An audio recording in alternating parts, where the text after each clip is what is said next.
ഇത്തരം മുഖവുരകൾ കൂടാതെ വചന ധ്യാനത്തിലേക്ക് നേരെ പ്രവേശിക്കേണ്ടതിന് കർത്തൃസന്നിധിയിൽ ആഗ്രഹിക്കുന്നു. നമുക്ക് വചനധ്യാനത്തിനും വിശകലനത്തിനും പഠനത്തിനുമായി വായിക്കേണ്ട തിരുവെഴുത്ത് വളരെ പരിചിതമാണ്.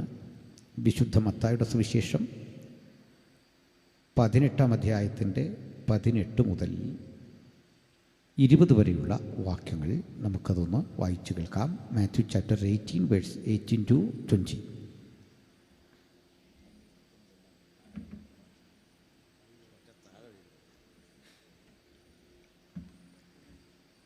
വായിച്ച് സഹായിച്ചാൽ കൊള്ളാം. മത്തായിയുടെ സുവിശേഷം 18 മുതൽ 20 വരെ. നിങ്ങൾ ഭൂമിയിൽ കെട്ടുന്നതെല്ലാം സ്വർഗത്തിലും കെട്ടപ്പെട്ടിരിക്കുന്നു, നിങ്ങൾ ഭൂമിയിൽ അഴിക്കുന്നതെല്ലാം സ്വർഗത്തിലും അഴിഞ്ഞിരിക്കും എന്ന് ഞാൻ സത്യമായിട്ട് നിങ്ങളോട് പറയുന്നു. ഭൂമിയിൽ വെച്ച് നിങ്ങൾ 2 പേർ യാചിക്കുന്ന ഏത് കാര്യത്തിലും ഐകമത്യപ്പെട്ടാൽ അത് സ്വർഗസ്ഥനായ എൻ്റെ പിതാവിൽ നിന്ന് അവർക്ക് ലഭിക്കും. 2 or 3 പേർ എൻ്റെ നാമത്തിൽ കൂടി വരുന്നിടത്തൊക്കെയും ഞാൻ അവരുടെ നടുവിൽ ഉണ്ട് എന്നും ഞാൻ നിങ്ങളോട് പറയുന്നു. Praise the lord. ഉത്കൃഷ്ടവും മഹത്തരവും അനുപമവുമായ വാക്കുകളാണ് യേശുവിൻ്റെ പഠിപ്പിക്കലുകൾ. കർത്താവായ യേശുക്രിസ്തു പഠിപ്പിച്ചതുപോലെ തനിക്ക് മുൻപോ പിൻപോ ആരും പഠിപ്പിച്ചിട്ടില്ല.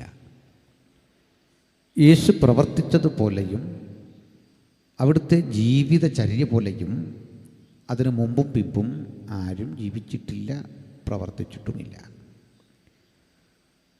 പക്ഷെ മറ്റൊരു കാര്യം, യേശുവിനെ സംബന്ധിച്ചിടത്തോളം വളരെ കുറച്ച് നാൾ മാത്രമാണ് ഭൗതികമായ ഒരു ജീവിതം അല്ലെങ്കിൽ ഭൂമിയിലെ ജീവിതം അനുഷ്ഠിച്ചത്. നാം അറിയുന്നത് പോലെ ഏകദേശം 33.5 വയസ്സ്. ആ 33.5 വയസ്സിനിടയ്ക്ക് വളരെ കുറച്ച് മാത്രമേ യേശു പ്രസംഗിച്ചിട്ടുള്ളൂ. വളരെ കുറച്ച് ദിവസങ്ങൾ മാത്രമേ യേശു തൻ്റെ പ്രവർത്തനങ്ങളും ചെയ്തിട്ടുള്ളൂ. തൻ്റെ പ്രസംഗവും ക്ലാസ്സുകളുമൊക്കെയായി കർത്താവായ യേശുക്രിസ്തു ഒരിക്കലും ആ ഭൂപ്രദേശം വിട്ട് പുറത്തു പോയിട്ടുമില്ല. അത് ബൈബിൾ വളരെ കൃത്യമായി പറയുന്നു. കുറച്ച് എന്ന് ഞാൻ പറയുമ്പോൾ കുറെ കൂടി വ്യക്തത വരേണ്ടതുണ്ട്.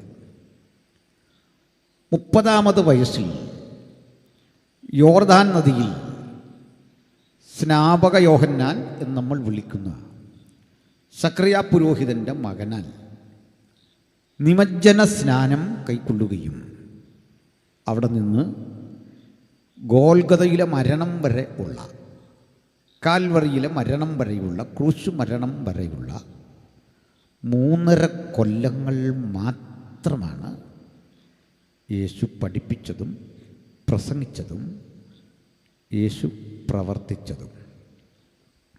മനസ്സിലായി കാണും എന്ന് കരുതുന്നു.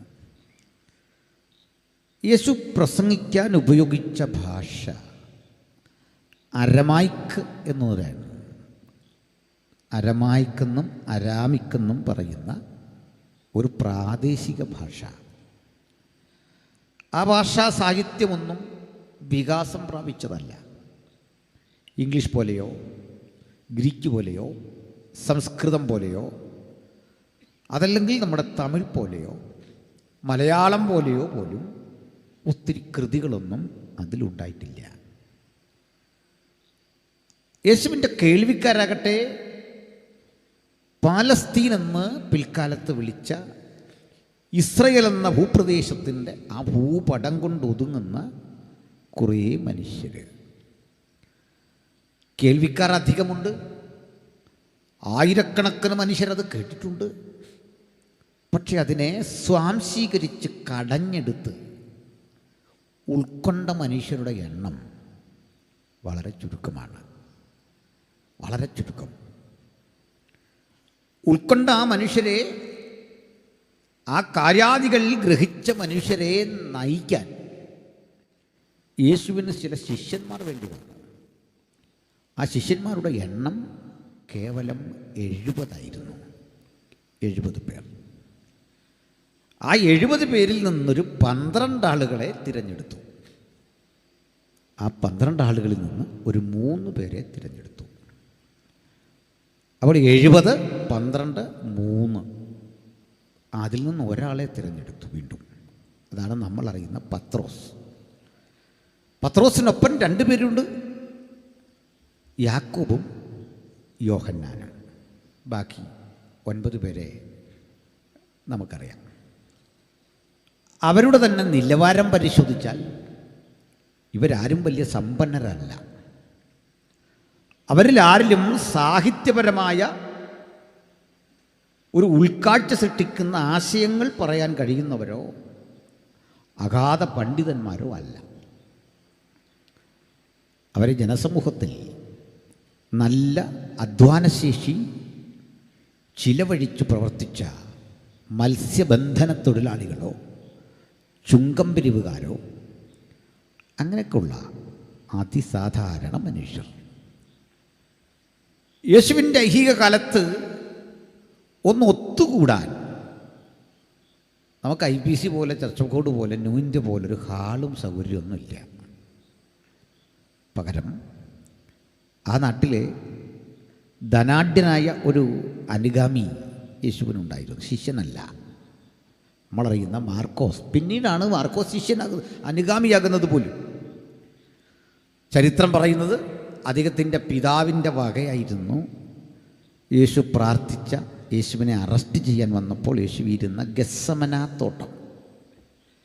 ഗെത്സമനാ തോട്ടവും സഭ രൂപപ്പെട്ട മാർക്കോസിൻ്റെ മാളിക മുറിയും എന്നൊക്കെ കരുതുന്ന ആ സ്ഥലത്ത് യേശുവിന് സ്വന്തമെന്ന് പറയാൻ ഒരു തുണ്ട് ഭൂമിയില്ല. യേശു കർത്താവ് പിരിയുമ്പോൾ ആ സ്ഥാപനം ഏൽപ്പിച്ചിട്ട് പോകാൻ ഒരു നല്ല ലീഡറില്ല, കാര്യപ്രാപ്തനായ ഒരു മനുഷ്യനുമില്ല. ചുരുക്കത്തിൽ വളരെ കുറച്ചു മാത്രം പ്രസംഗിച്ച്, വളരെ കുറച്ചു മാത്രം പഠിപ്പിച്ച്, വളരെ കുറച്ചു നാൾ മാത്രം ഭൂമിയിൽ ജീവിച്ച് മരിച്ചടക്കപ്പെട്ട് ഉയർത്തെഴുന്നേറ്റ ആ മഹാരഥൻ ഒരു പുസ്തകവും എഴുതിയില്ല, ഒരു പാട്ടും എഴുതിയില്ല. പാട്ടെഴുതിയില്ല, പുസ്തകം എഴുതിയില്ല. ചുരുങ്ങിയ നാൾ മാത്രം ഇഹലോകത്തിൽ പ്രവർത്തിച്ചു. പക്ഷെ ലോകത്തിൽ ഏറ്റവും അധികം പാട്ട് പിറവി കൊണ്ടത് യേശുവിനെ കുറിച്ചാണ്. ഇനി പിറവി കൊള്ളാനിരിക്കുന്നതും യേശുവിനെ കുറിച്ചാണ്. ആ റെക്കോർഡൊന്നും ഒരുത്തനും ജീവകാലത്ത് ഭേദിക്കാൻ പോകുന്നില്ല. യേശുവിനെക്കുറിച്ചാണ് ലോകത്തേറ്റവും അധികം പുസ്തകങ്ങളുണ്ടായത്. യേശുവിനെക്കുറിച്ച് വിമർശന കൃതികൾ പോലും ഉണ്ടായത്. ലോകത്തേറ്റവും വിമർശിക്കപ്പെട്ട വ്യക്തിത്വം യേശുവ, ആക്ഷേപിക്കപ്പെട്ട വ്യക്തിത്വം യേശുവ, അവഹേളിക്കപ്പെട്ട വ്യക്തിത്വം യേശുവാണ്, ആദരിക്കപ്പെട്ട വ്യക്തിത്വവും യേശുവാണ്, ആരാധിക്കപ്പെടുന്നവനും യേശുവാണ്. ചുരുക്കത്തിൽ ക്രിയാത്മകമാകട്ടെ നിഷേധാത്മകമാകട്ടെ യേശു ക്രിസ്തുവിനോടുള്ള പ്രതികരണങ്ങൾ ഒരു മഹാസമുദ്രത്തിൻ്റെ അലയൊലിയായി 2000 ആണ്ടായി മുഴുപ്രപഞ്ചത്തിലും നിലനിൽക്കുന്നു. ആ മഹാരഥൻ ഇന്ന് രാത്രി നമ്മുടെ കൂടുണ്ട്. ആ ബോധ്യത്തോടെ വചനമൊന്ന് കേട്ടട്ടെ, ആ ബോധ്യത്തോടെ പാട്ട് പാടിയട്ടെ, ആ ബോധ്യത്തോടെ തിരുസന്നിധിയിൽ വന്നട്ടെ. ഇതുവരെ കിട്ടാത്ത മഹത്തരമായ ചില ചോദ്യങ്ങളുടെ ഊർജ്ജസ്വലമായൊരു ഉത്തരം, ശക്തിയായൊരു ഉത്തരം, ക്രിയാത്മകമായൊരു മറുപടി, അത് നമുക്ക് പ്രാപിച്ചു വേണം ഈ പന്തൽ വിട്ട് കടന്നു പോകാൻ. ഹല്ലേലൂയ. അവിടെയൊക്കെ കേൾക്കാമോ? പുറകിലൊക്കെ അവിടെ കേൾക്കത്തില്ലേ? ഈ ഫ്രണ്ട് സീറ്റുണ്ട്, അത് പറയാനാ. വേണ്ട, ഇപ്പം നന്നായിട്ട് കേൾക്കാമെന്നാണ് പറയുന്നല്ലേ. ഹല്ലേലൂയ. നമുക്കിനി ഈ വായിച്ച വചനത്തിലൂടെ വരണം. നമ്മുടെ കർത്താവിൻ്റെ ഒരു മനോഹര പഠിപ്പിക്കൽ അതിലേക്കാണ് പോകുന്നത്. ഈ അധ്യായം മുഴുവൻ പരതിയാൽ രസാവഹമായ ഒത്തിരി കാര്യങ്ങൾ കാണാം. ഇനി മുമ്പിലത്തെ അധ്യായത്തിൽ യേശു പറയുന്നുണ്ട്, മനുഷ്യപുത്രൻ ശത്രുക്കളുടെ കയ്യിൽ ഏൽപ്പിച്ച് കൊടുക്കപ്പെടാൻ പോവുകയാണ്, ക്രൂശിക്കപ്പെടാൻ പോവുകയാണ്, കൊല്ലപ്പെടാൻ പോവുകയാണ്. പക്ഷേ അധ്യായമൊക്കെ തുടങ്ങുന്നിടത്ത് ശിഷ്യന്മാർ തമ്മിൽ ആരാണ് വലിയവൻ എന്ന തർക്കമാണ്. ആരാണ് വലിയവൻ എന്ന തർക്കം അവരുടെ മാത്രം ഇടയിലുള്ളതല്ല, ഇന്നും അത് തീർന്നിട്ടില്ല നമ്മുടെ ഇടയിലല്ലേ. ഞാനാണോ നിങ്ങളാണോ, ഇതുവരെയും തീർന്നിട്ടില്ല.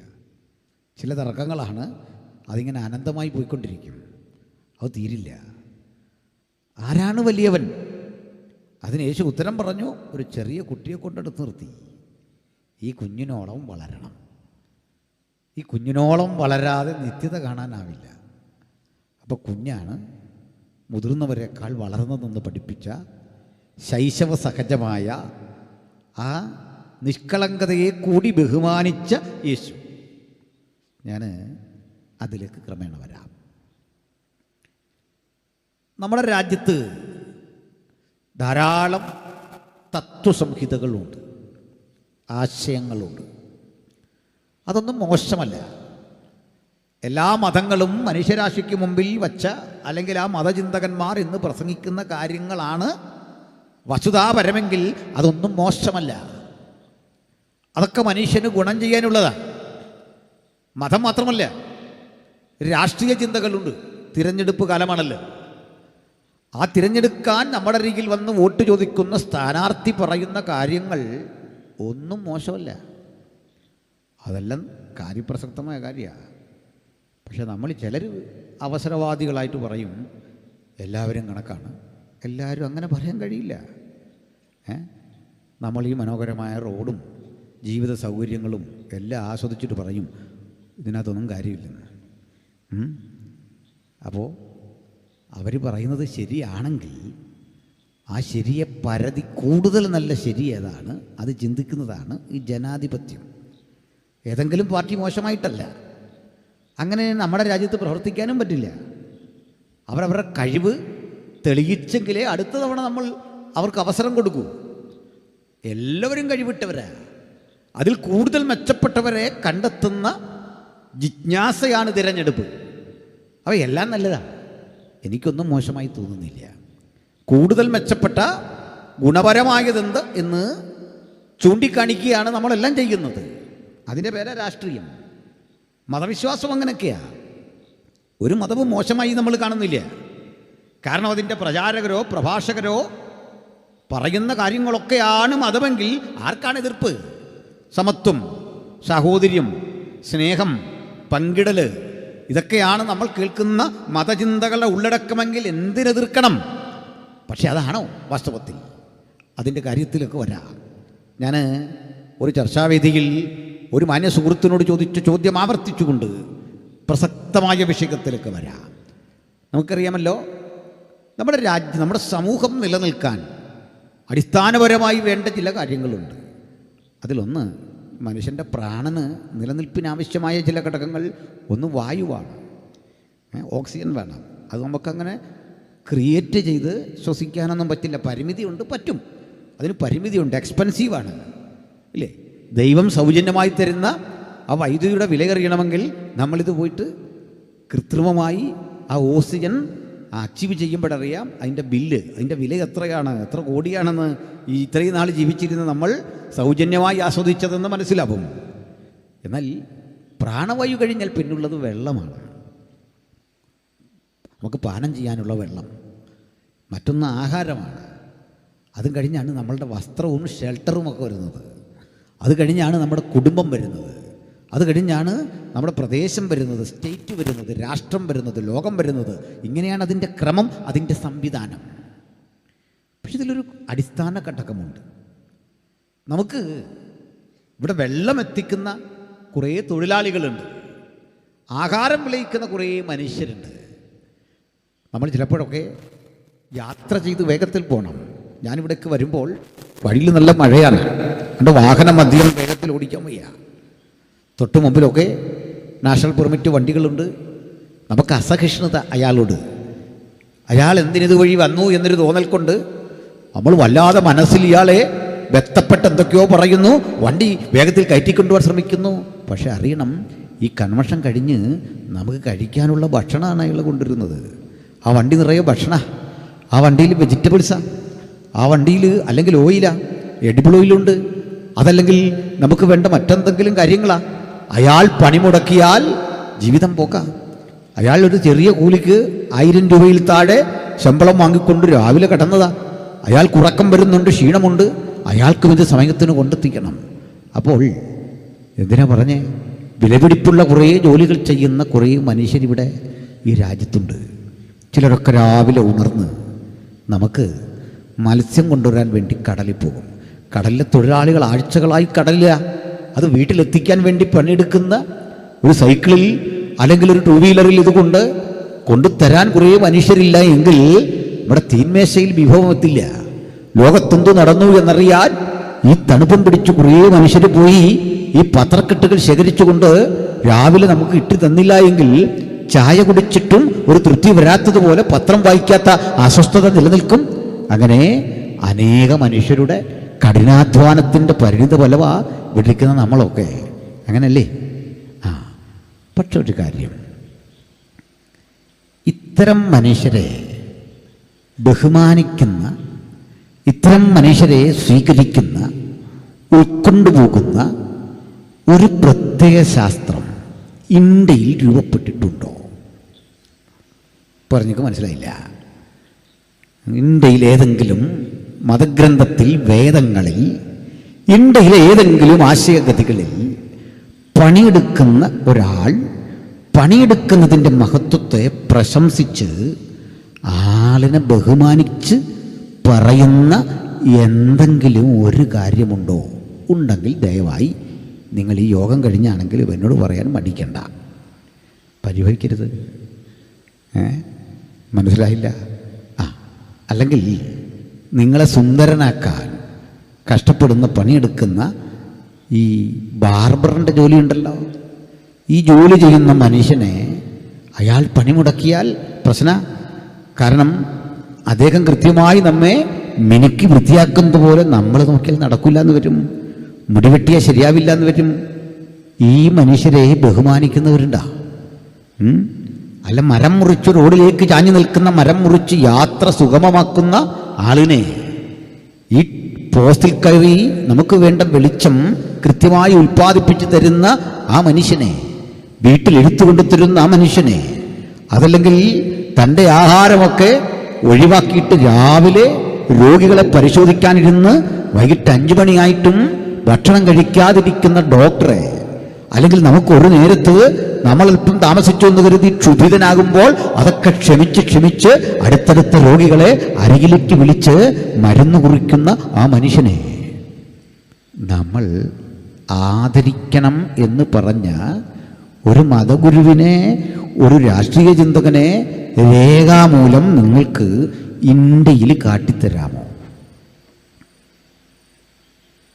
രേഖ വെച്ച് പറയണം. അല്ല, ഞങ്ങളുടെ കോട്ടയത്തൊരു അച്ചാനുണ്ടെന്നോട്ട് കാര്യമില്ല, കോന്നിയിൽ ഇതുപോലെ ഒരാളെ ഞാൻ കണ്ടിട്ടുണ്ടെന്ന് പറഞ്ഞിട്ട് കാര്യമില്ല. ഏത് ഗ്രന്ഥത്തിൽ, എവിടെ? നമ്മുടെ പൗരാണികതയിൽ എവിടെ? ഞാനതിന് ഉത്തരം പറയാം. ലോകചരിത്രത്തിൽ പണിയെടുക്കുന്നവനെ മാറോട് ചേർത്ത് അഭിനന്ദിച്ച ഒറ്റ ഗുരുവേ ഉള്ളൂ. ഒറ്റ ഗുരു, രണ്ടാമതൊരാളില്ലെന്ന്. ഒറ്റ ഗുരു. പണിയെടുക്കുന്ന മോശമാണോ? ജോലി ചെയ്യുന്ന മോശമാണോ? ഇപ്പോഴല്ലേ നമുക്ക് നല്ല തൊഴിലും പ്രൊഫഷണൽ വിദ്യാഭ്യാസമൊക്കെ വന്നത്. ഗൾഫിൽ ഒട്ടകത്തെ നോക്കുന്ന, അറബിയുടെ ചീത്ത കേൾക്കുന്ന, അയാളുടെ കലഹിക്കുന്ന ഇടപാടുകൾ കണ്ടും മടുത്ത, എന്നിട്ടും നമ്മെ ഓർത്ത് ആ മണലിൽ അധ്വാനിച്ച പാപ്പയില്ലേ? മോശപ്പെട്ട പണിയായിരുന്നോ? ഞാൻ PYPയുടെ ഒരു മീറ്റിങ്ങിൽ പങ്കെടുത്തു ഈ വർഷം. അവിടെ ചോദിച്ചൊരു ചോദ്യം ആവർത്തിക്കുകയാണ് കുട്ടികളോട്. കൊച്ചുകുട്ടികൾ ഇവിടെ ഉണ്ടല്ലോ. ഞാനിപ്പം നിങ്ങളോട് ചോദിക്കുന്നു, നിങ്ങളുടെ പപ്പയുടെ ഫോട്ടോ ഒന്ന് കാണണം, മമ്മിയുടെ ഫോട്ടോ ഒന്ന് കാണിക്കാമോ? തീർച്ചയായിട്ടും നിങ്ങളുടെ മൊബൈലിലുണ്ട് സുന്ദരനായൊരു മനുഷ്യൻ, പണ്ടത്തെ നമ്മുടെ വീടുകളിൽ ഫ്രെയിം ചെയ്തൊരു അപ്പൻ്റെ ഫോട്ടോ വച്ചിട്ടുണ്ട്, അമ്മയുടെ ഫോട്ടോ വച്ചിട്ടുണ്ട്, ജനനത്തീയതി എഴുതി വച്ചിട്ടുണ്ട്. വാസ്തവത്തിൽ ആ ചുവരിൽ തൂങ്ങിക്കിടക്കുന്ന ആ ചിത്രം അപ്പൻ്റെ ശരിക്കുള്ള ചിത്രമാണോ, അമ്മയുടെ ശരിക്കുള്ള ചിത്രമാണോ? അമ്മയുടെ ചിത്ര, അപ്പൻ്റെ ചിത്രമാ. പക്ഷെ ശരിക്കുള്ള അമ്മ അതല്ലല്ലോ, ശരിക്കുള്ള അപ്പൻ അതല്ലല്ലോ. നമ്മൾ കണ്ടത് ജുബ്ബയിട്ട് മുണ്ടെടുത്ത് അല്ലെങ്കിൽ ഷർട്ട് ധരിച്ച് സുമുഖനായിരിക്കുന്ന അപ്പൻ്റെ ചിത്രമാണെങ്കിൽ ഭൂരിപക്ഷ സമയത്തും അപ്പൻ അങ്ങനെ അല്ലായിരുന്നു. വാഴക്കറ പുരണ്ട ഉടുപ്പ് ധരിച്ച് അതുകൊണ്ട് മുറ്റത്തൂരിയിട്ട് ആ സിറ്റൗട്ടിൽ ഇളം തിണ്ണയിലിരുന്ന് മധുരമിട്ടൊരു കാപ്പി കുടിക്കാൻ ത്രാണിയില്ലാതെ വെറുതെ കടുങ്കാപ്പി വാങ്ങി കുടിച്ചു എൻ്റെയും നിങ്ങളുടെയും ഉദരം നിറയ്ക്കാൻ പണിയെടുത്ത അപ്പൻ അപൂർവമായി മാത്രമേ ഉടുപ്പ് ധരിച്ചിട്ടുള്ളൂ. അപ്പൻ ഒത്തിരി ഉടുപ്പുമില്ല. നമുക്ക് കൂടുതൽ ഷർട്ടുണ്ടാക്കേണ്ടതിന് അപ്പൻ ഉടുപ്പ് കുറച്ചു. കരിക്കലം കഴുകിയും പുകയടിക്കുന്ന അടുക്കളയിൽ നിന്നും കണ്ണു ചുവന്നും കലങ്ങിയും നല്ല വസ്ത്രം ധരിക്കാൻ അവസരമില്ലാതെ പോയ ഒരമ്മയല്ലേ നമ്മുടെ അമ്മ. ആ അമ്മയുടെ ചിത്രം ആരെങ്കിലും എടുത്തു വച്ചിട്ടുണ്ടോ? ആ അപ്പൻ്റെ ചിത്രം ആരുടെയെങ്കിലും പക്കലുണ്ടോ? ഇല്ല. എന്തിനാ ഇത്രയൊക്കെ പറഞ്ഞെന്നോ? വിഷമിപ്പിക്കാൻ പറഞ്ഞല്ല, ഒരു വസ്തുതയാണെന്നേ. ആ അപ്പൻ്റെ കഷ്ടപ്പാടാണ്, ആ അമ്മയുടെ കഷ്ടപ്പാടാണ് നമ്മെ ഇവിടെ കൊണ്ടിരുത്തിയിരിക്കുന്നത്. ആ അമ്മയുടെ പ്രാർത്ഥനയാണ് നമ്മൾ ഇവിടെ കൊണ്ടിരുത്തിയിരിക്കുന്നത്, മറ്റൊന്നും അല്ലെന്നേ. രാവിളക്കോളം അവർ കണ്ണീരൊഴുക്കി. നമ്മളും UPF ഭാഗമാകാൻ ഈ പദം പറയാനൊന്നും ആ പാവത്തിനറിയില്ല. UPF എന്നൊരു കാര്യം ഉച്ചരിക്കാനുള്ള വിദ്യാഭ്യാസം ഇല്ല. IBC എന്ന് പറയാൻ, ഷാരോൺ എന്ന് പറയാൻ പഠിച്ചിട്ടില്ല. പക്ഷേ അവർക്കും ഒരു ഉറപ്പുണ്ടായിരുന്നു, ഞാൻ കണ്ടെത്തിയ യേശു നല്ലവനായിരുന്നു. ഹല്ലേലൂയ. അതിൻ്റെ മക്കളും ആസ്വദിക്കണം ഈ ബോധ്യത്തോടെ, ഈ ചിന്തയോടെ നമ്മെ പഠിപ്പിച്ച, നമ്മെ പരിശീലിപ്പിച്ച മാതാപിതാക്കളുണ്ടല്ലോ. ആ മാതാപിതാക്കളെ സ്നേഹിക്കാൻ, അവരുടെ വാത്സല്യം നമ്മൾ ആസ്വദിക്കുമ്പോൾ തന്നെ തിരിച്ചവരെ പരിഗണിക്കാൻ കൃത്യതയോടെ പഠിപ്പിച്ച ഒരു കുടുംബ സംവിധാനത്തിൻ്റെ ചിട്ട, ഒരു സാമൂഹ്യ ജീവിതത്തിൻ്റെ ക്രമം അതെന്താകണമെന്ന് മനുഷ്യ ജീവിതത്തിൻ്റെ ആകത്തുകയിൽ പഠിപ്പിച്ച, ഒറ്റ വാക്കിൽ പറഞ്ഞാൽ ഗർഭസ്ഥ ശിശുവായി രൂപപ്പെട്ട ആ ഘട്ടം മുതൽ നിത്യത വരെയുള്ള ഒരു മനുഷ്യൻ്റെ ജീവിതത്തിൻ്റെ ആകത്തുക എന്താകണമെന്ന് 3.5 കൊല്ലം കൊണ്ട് മനുഷ്യരാശിയെ പഠിപ്പിച്ച് കൃത്യതയാർന്ന ഉറപ്പിൽ അതിനെ സ്ഥാപിച്ച് ബോധ്യപ്പെടുത്തിയ അജയ്യനായ ഗുരുവിൻ്റെ പേരാണ് കർത്താവായ യേശുക്രിസ്തു. ഇന്ന് രാത്രി അവിടുത്തെ മഹത്തരമായ നാമത്തെ ഉയർത്തിക്കാട്ടിക്കൊണ്ട് ഞങ്ങൾ ആസ്വദിക്കുന്ന സുവിശേഷത്തിൻ്റെ മഹിമ നിങ്ങൾക്കും പ്രയോജനപ്രദമായി തീരാൻ ആ സന്ദേശത്തിൻ്റെ സാരാംശം ഞങ്ങൾ ദാ ഇങ്ങനെ ഘോഷിക്കുന്നു: മറ്റൊരുവനിലും രക്ഷയില്ല. എത്ര ആനന്ദമാണ് ആ വാക്കിന്! മറ്റൊരുവനിലും രക്ഷയില്ല. നാം രക്ഷിക്കപ്പെടുവാൻ ആകാശത്തിന് കീഴിൽ മനുഷ്യരുടെ ഇടയിൽ നൽകപ്പെട്ട ഏകനാമം നമ്മുടെ കർത്താവായ യേശുക്രിസ്തുവിൻ്റെ നാമം. ഇനി ഈ നിർദ്ദിഷ്ട വചനത്തിലൂടെ വരണം. കർത്താവ് പഠിപ്പിക്കുക ഒരു പാഠം: നിങ്ങൾ ഭൂമിയിൽ കെട്ടുന്നതൊക്കെ സ്വർഗത്തിൽ കെട്ടിയിട്ടുണ്ടാവും.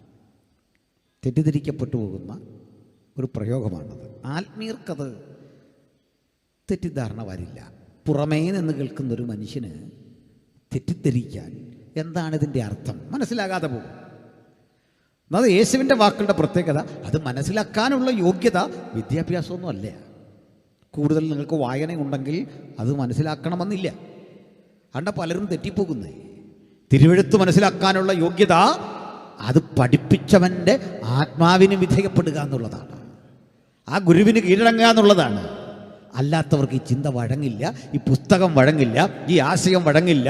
ഞാൻ എന്തൊക്കെയോ സംഭവമാണെന്ന് ധരിച്ച് യാതൊരുവൻ ബൈബിളിനെ സമീപിക്കുന്നു അവർക്കൊന്നും പഠിക്കാനാവില്ല, അല്ലെങ്കിൽ തെറ്റായി പഠിച്ചു നോക്കും.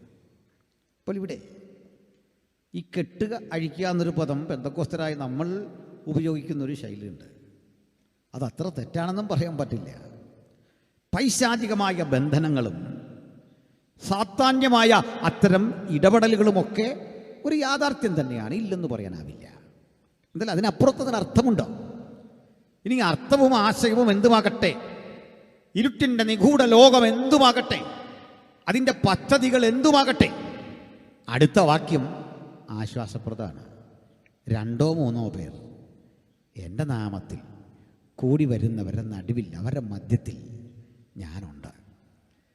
ഇതൊരു വാഗ്ദത്തമാണ്, ഇതൊരു ഡിക്ലറേഷനാണ്. ഇത് തീരെ ഇല്ല, ഇതൊരു ഡിക്ലറേഷനാണ്, ഇതൊരു വാഗ്ദത്തമാണ്. ഈ വാഗ്ദത്തം യേശുവിൻ്റെതാണ്. ഓക്കെ, എന്താണ് ഇതിൻ്റെ അർത്ഥം? സാധാരണഗതിയിൽ ഒരു ദിവ്യ പരിവേഷം കൽപ്പിക്കപ്പെടുന്ന ആൾ എങ്ങനെയാണ്? ഒരു അവതാരപുരുഷനോ ദിവ്യപരിവേഷം കൽപ്പിക്കപ്പെടുന്നവനോ സമൂഹം ദൈവമായോ അല്ലെങ്കിൽ ദൈവമനുഷ്യനായോ കാണുന്ന, അല്ലെങ്കിൽ ഒരു പുരോഹിതനായി കാണുന്ന ആധ്യാത്മിക രംഗത്തെ ഒരു സവിശേഷ വ്യക്തിത്വത്തെ സമൂഹം എങ്ങനെയാണ് കാണുന്നത്? നമുക്കദ്ദേഹത്തെ കാണാനാവില്ല. പ്രമുഖനായ ഏതെങ്കിലും അത്തരം ഒരു അവതാരപുരുഷനെയോ ദൈവമായി സമൂഹം വാഴ്ത്തുന്ന ഒരാളെയോ നേരിട്ട് കാണാനാവില്ല. പലതരം കടമ്പകൾ, പലതരം സംവിധാനങ്ങൾ, ഇതൊക്കെ ഉപയോഗിച്ച് നിങ്ങളുടെ വരവിൻ്റെ ലക്ഷ്യം അവർക്ക് മനസ്സിലാവണം, നിങ്ങൾ ആരാണെന്ന് മനസ്സിലാവണം. ഒട്ടേറെ കടമ്പകൾ കടന്ന് മാത്രമേ ഈ മൂല്യവത്തായ വ്യക്തിയുടെ അരികിലേക്ക് നിങ്ങൾക്ക് ചെല്ലാൻ പറ്റൂ. കാരണം അതുകൊണ്ടാണ് മനുഷ്യൻ ഇത്തരം വ്യക്തികളെയോ ഇത്തരം സന്ദർഭങ്ങളെയോ അഭിമുഖീകരിക്കാൻ ഒട്ടേറെ ഒരുക്കങ്ങൾ നടത്തുന്നത്, വ്രതമനുഷ്ഠിക്കുന്നത്, തപസ്സനുഷ്ഠിക്കുന്നത്, കഷ്ടപ്പെടുന്നത്, അല്ലെങ്കിൽ വർജനമാചരിക്കുന്നത്. ഒരു ഉദാഹരണം പറഞ്ഞാൽ, നിങ്ങളോട് ഒരാൾ പറയുക, നിങ്ങൾക്ക് ഈ ദൈവസാന്നിധ്യം അനുഭവിക്കണം, നിങ്ങൾ ഇന്ന ഭക്ഷണം ത്യജിക്കണം, മത്സ്യമാംസാദികളൊക്കെ ത്യജിക്കണം, എന്നിട്ട് ഏകാഗ്രതയോടെ പ്രാർത്ഥിക്കണം, പ്രാർത്ഥിച്ചിട്ട് എൻ്റെ അടുത്ത് വരണം, കാരണം ഇതൊരു വിശുദ്ധ സ്ഥലമാണ്. ആ വിശുദ്ധ സ്ഥലത്ത് പ്രവേശിക്കാൻ ചില മാനദണ്ഡങ്ങൾ ലോകം കരുതി വച്ചിട്ടുണ്ട്, അതൊക്കെ ആചരിച്ചു പോരണം. നിങ്ങൾ അത് ആചരിക്കുന്നില്ല എങ്കിൽ നിങ്ങൾക്കാണോ നഷ്ടം, ആ സ്ഥലത്തിനാണോ? ഞാൻ ഒന്നുകൂടി അത് വ്യക്തമാക്കാം. സ്തോത്രം. ഇപ്പോൾ യെരുശലേം ദേവാലയത്തിൽ നിങ്ങൾക്ക് കടക്കണം. ആ യെരുശലേം ദേവാലയത്തിൽ കടക്കുന്നതിന് അവിടെ ദൈവത്തിൻ്റെ തേജസ് ഇറങ്ങുന്നുണ്ട്, ദൈവ സാന്നിധ്യം അവിടെ വ്യാപരിക്കുന്നുണ്ട്. ആ ദൈവ സാന്നിധ്യം വ്യാപരിക്കുന്ന ആലയത്തിലേക്ക് കടക്കാൻ നിങ്ങൾക്ക് സാധ്യതകളെക്കാൾ അസാധ്യതകളാണ്. കാരണം വഴിയിൽ കാവൽക്കാരുണ്ട്, 10-12 ഗേറ്റുണ്ട്. ഈ ഗേറ്റിൻ്റെയൊക്കെ അരികിൽ ആളുകൾ നിന്നിട്ട് നിങ്ങളുടെ ഉദ്ദേശ ലക്ഷ്യങ്ങൾ ചോദിക്കും. വീണ്ടും ചില നിബന്ധനകൾ. നിങ്ങൾക്ക് വരാൻ പറ്റിയ സ്ഥലമുണ്ട്, സ്ത്രീകൾക്ക് വന്നു നിൽക്കാൻ പറ്റിയ പരമാവധി സ്ഥലമുണ്ട്, അതിനപ്പുറത്തേക്ക് പ്രവേശനമില്ല.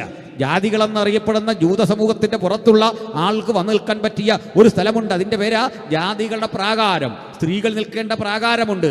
ഇനി പുരുഷന്മാരാണെങ്കിൽ കൂടി ആലയത്തിൻ്റെ അകത്തേക്കൊന്നും പ്രവേശനമില്ല, പുരോഹിതന്മാർക്കാ പ്രവേശനം. ഇനി പുരോഹിതന്മാരാണെങ്കിൽ കൂടി അന്തർമന്ദിരത്തിലേക്ക് പ്രവേശനമില്ല, അവിടെ മഹാപുരോഹിതന് മാത്രമാണ് പ്രവേശനം. ഇനി മഹാപുരോഹിതനായിട്ടും കാര്യമില്ല, ആണ്ടിൽ ഒരു തവണ മാത്രമേ മഹാപുരോഹിതനും അന്തർമന്ദിരത്തിലേക്ക് പ്രവേശനമുള്ളൂ. നമുക്ക് ചോദിക്കാം, എന്താ ഇതിൻ്റെയൊക്കെ തടസ്സം? എന്താണ് കാരണം? ഞങ്ങളല്ലാതെ ഒന്ന് വന്നാൽ ഞങ്ങൾക്കൊന്ന് കയറണം. എന്താ പ്രശ്നം? ഈ കൂടാരത്തിനുള്ളിലേക്ക്, ദേവാലയത്തിനുള്ളിലേക്ക് ഞങ്ങൾ കടക്കുമ്പോൾ ഞങ്ങൾക്ക് എന്തെങ്കിലും കുഴപ്പമുണ്ടെന്ന് വിചാരിക്കുക, ഈ ആചാരമൊന്നും പാലിക്കാൻ കഴിഞ്ഞില്ലെന്ന് വിചാരിക്കുക. ഈ പ്രശ്നം ഉണ്ടാകുന്നത് ആലയത്തിനാണോ ഞങ്ങൾക്കാണോ? പറയൂ. എന്ന് വെച്ചാൽ അശുദ്ധനായ ഞാൻ ഈ അശുദ്ധിയോടുകൂടി, ലോകം വിവക്ഷിക്കുന്ന, ആചാരം വിവക്ഷിക്കുന്ന അശുദ്ധിയോടുകൂടി യെരുശലേം ദേവാലയത്തിൽ പ്രവേശിച്ചാൽ എനിക്കാണോ അശുദ്ധി, ആലയത്തിനാണോ അശുദ്ധി? എന്താണ് ഈ ചോദ്യത്തിൻ്റെ അർത്ഥമെന്ന് അറിയണ്ടേ?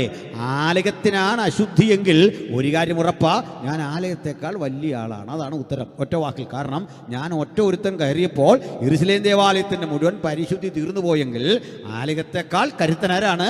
അവിടെ കയറിയ നിങ്ങളാണ്. അതുകൊണ്ടായിരിക്കാം ഒരുപക്ഷെ ചുറ്റും നിൽക്കുന്ന ആളുകൾ അകത്തേക്ക് കടക്കരുത്, കടക്കരുത്, കടക്കരുത് ഇങ്ങനെ മാറ്റി മാറ്റി മാറ്റി നിർത്തുന്നത്. അങ്ങനെയെങ്കിൽ യേശുവിൻ്റെ അരികിലേക്ക് വരാൻ ആളുകൾ ഇങ്ങനെ വെമ്പുന്ന ഘട്ടത്തിൽ ശിഷ്യന്മാർ വഴി തടഞ്ഞു. പോകരുത്, പോകരുത്, പോകരുത്, കുട്ടികളെ അങ്ങോട്ട് വിടരുത്, കാരണം ഇത് പക്വതയുള്ളവരുടെ സ്ഥലമാണ്. ഈ സ്ഥലത്തേക്ക് ചെല്ലണമെങ്കിൽ ചില നിയമാവലികളുണ്ട്. അവരുടെ കുറ്റമല്ല ഇത് പറയാൻ കാരണം. ഒന്നാമത്തെ കാരണം, അവർ പഠിച്ചു വന്നത്, ശീലിച്ചത് യഹൂദ ചിട്ടകളാണ്, സംവിധാനങ്ങളാണ്. അവിടെ അശുദ്ധന്മാരകത്ത് കിടക്കരുത്, കുഷ്ഠരോഗി വരരുത്, പലതരം നിബന്ധനകളുടെ ലോകത്ത് അവർ യേശുവിനെ ഇങ്ങനെ തടഞ്ഞു തടഞ്ഞു നിർത്തുക. അതൊന്നും യേശു അന്നേരം ഒന്നും വിലക്കിയില്ല. കാരണം അവരുടെ അറിവും പ്രാപ്തിയും അതാണെങ്കിൽ എല്ലാത്തരം നിബന്ധനകളെയും ലംഘിച്ചുകൊണ്ട് ഒരിക്കൽ ഒരു സ്ത്രീ വന്ന് യേശു വരുന്ന വഴിയിൽ ഓരം ചാരി ഇങ്ങനെ നിൽക്കുക. അവൾക്ക് ഒരു കൗതുകം യേശുവിനെ ഒന്ന് കാണാൻ. ഈ സെലിബ്രിറ്റികളെ കാണാൻ കുട്ടികളൊക്കെ കൂടുന്ന പോലെ ആകാം ഒരുപക്ഷെ കൂടുന്നത്. യേശുവെന്ന് കേട്ടിട്ടുണ്ട്, ധാരാളം അറിഞ്ഞിട്ടുണ്ട്, ധാരാളം ധാരാളം മനസ്സിലാക്കിയിട്ടുണ്ട്. ഒരു സ്ത്രീ നിൽക്കുക, നമുക്ക് അങ്ങനെ കുറേ മനുഷ്യരെ ബൈബിളിൽ പരിചയപ്പെടാൻ പറ്റും. ഈ സ്ത്രീക്ക് ചില രോഗങ്ങളും പ്രശ്നങ്ങളുമൊക്കെ ഉണ്ട്. ഇതുകൂടാതെ നമുക്കൊരു പുരുഷനെ കാണാം, സക്കായി. അയാൾക്കും ചില പരിമിതികളുണ്ട്. നാട്ടിലൊരു വിലയുമില്ലാത്ത മനുഷ്യനാണ്. ഇനി മത്തായി ഉണ്ടല്ലോ, ഈ എഴുത്തുകാരനായ മത്തായി, അയാളും ചുങ്കം പിരിക്കുന്ന ആളാണ്. ഇനിയും ഇങ്ങനെ കുറേ മനുഷ്യരെ നോക്ക്. ഒരു 10 കുഷ്ഠരോഗികളെ ലൂക്കോസ് പരിചയപ്പെടുത്തുന്നുണ്ട് നമുക്കിടയിൽ. കാരണം ഈ കുഷ്ഠരോഗികൾ സമൂഹത്തിലേക്ക് വന്നാൽ ഈ രോഗം സ്പ്രെഡ് ചെയ്യും. അവരെ മരിച്ചവർക്ക് തുല്യരായി കണ്ടുകൊണ്ട് പാളയത്തിൻ്റെ പുറത്തു കൊണ്ട് തള്ളിയിരിക്കുക. ഇവർക്കാർക്കും പ്രവേശനമില്ല. നിയമം മൂലം പറയുക, അംഗഹീനനായവൻ ഒന്നും ഇവിടെ വരണ്ട, കണ്ണ് കാണാത്തവൻ വരണ്ട, പൊക്കോ പൊക്കോ പൊക്കോ എന്ന് വിളിച്ചു പറയുന്ന നിയമബോധം അവിടെ കൃത്യമായി വർക്കൗട്ടാകുന്ന ഒരു സംവിധാനം നിലനിൽക്കെ അതിൻ്റെ നടുവിലൂടെ യേശു വന്നിട്ട് പറയുകയാണ്, എൻ്റെ നാമത്തിൽ 2 or 3 പേർ എവിടെ കൂടിയാലും, എവിടെയാണ് നിങ്ങൾ സമ്മേളിച്ചിരിക്കുന്ന അവിടെ, അതെൻ്റെ ഒരു വ്യാഖ്യാനമാണ്, തെറ്റൊന്നുമില്ലത്, ലിറ്ററൽ എഴുത്തല്ല. അവരുടെ നടുവിൽ ഞാനുണ്ട്. എത്ര ആശ്വാസം! അപ്പോൾ കുഷ്ഠരോഗിക്കും കൂടാം, ചേരി നിവാസിക്കും കൂടാം, സ്ത്രീകൾക്കും കൂടാം, സമൂഹം പഷ്ടുകൽപ്പിച്ച മനുഷ്യർക്കും യേശുവിൻ്റെ നാമത്തിൽ ഒത്തുകൂടാം. അങ്ങനെ ഒത്തുകൂടിയാൽ ഉറപ്പ്, വാക്ക് പറഞ്ഞ പ്രസംഗകൻ വന്നില്ല എന്ന് വരും, പാട്ടുകാരൻ ഓടി എത്തിയില്ല എന്ന് വരും, അധ്യക്ഷനായി കണ്ട വ്യക്തി വന്നില്ല എന്ന് വരും. പക്ഷേ യേശു നമ്മുടെ മധ്യത്തിലുണ്ട്. ഉറപ്പാണ് ആ കാര്യം. ഞാൻ നിങ്ങളുടെ നടുവിലുണ്ട്, വെറുതെ നിൽക്കല്ല. എന്തിനാണ് അങ്ങനെ ഒരു വാക്ക് പറഞ്ഞത്? അതിലേക്കാണ് ഞാൻ ക്രമേണ വരുന്നത്.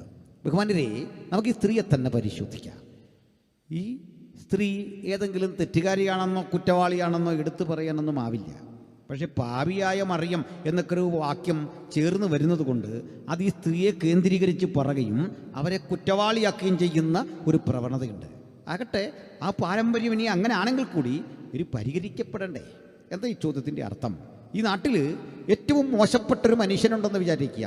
ഏറ്റവും മോശപ്പെട്ട ഒരു സ്ത്രീ എന്ന് പറയേണ്ട കാര്യമില്ല, പുരുഷനിലുമുണ്ടല്ലോ അത്തരം മോശപ്പെട്ട ആളുകൾ.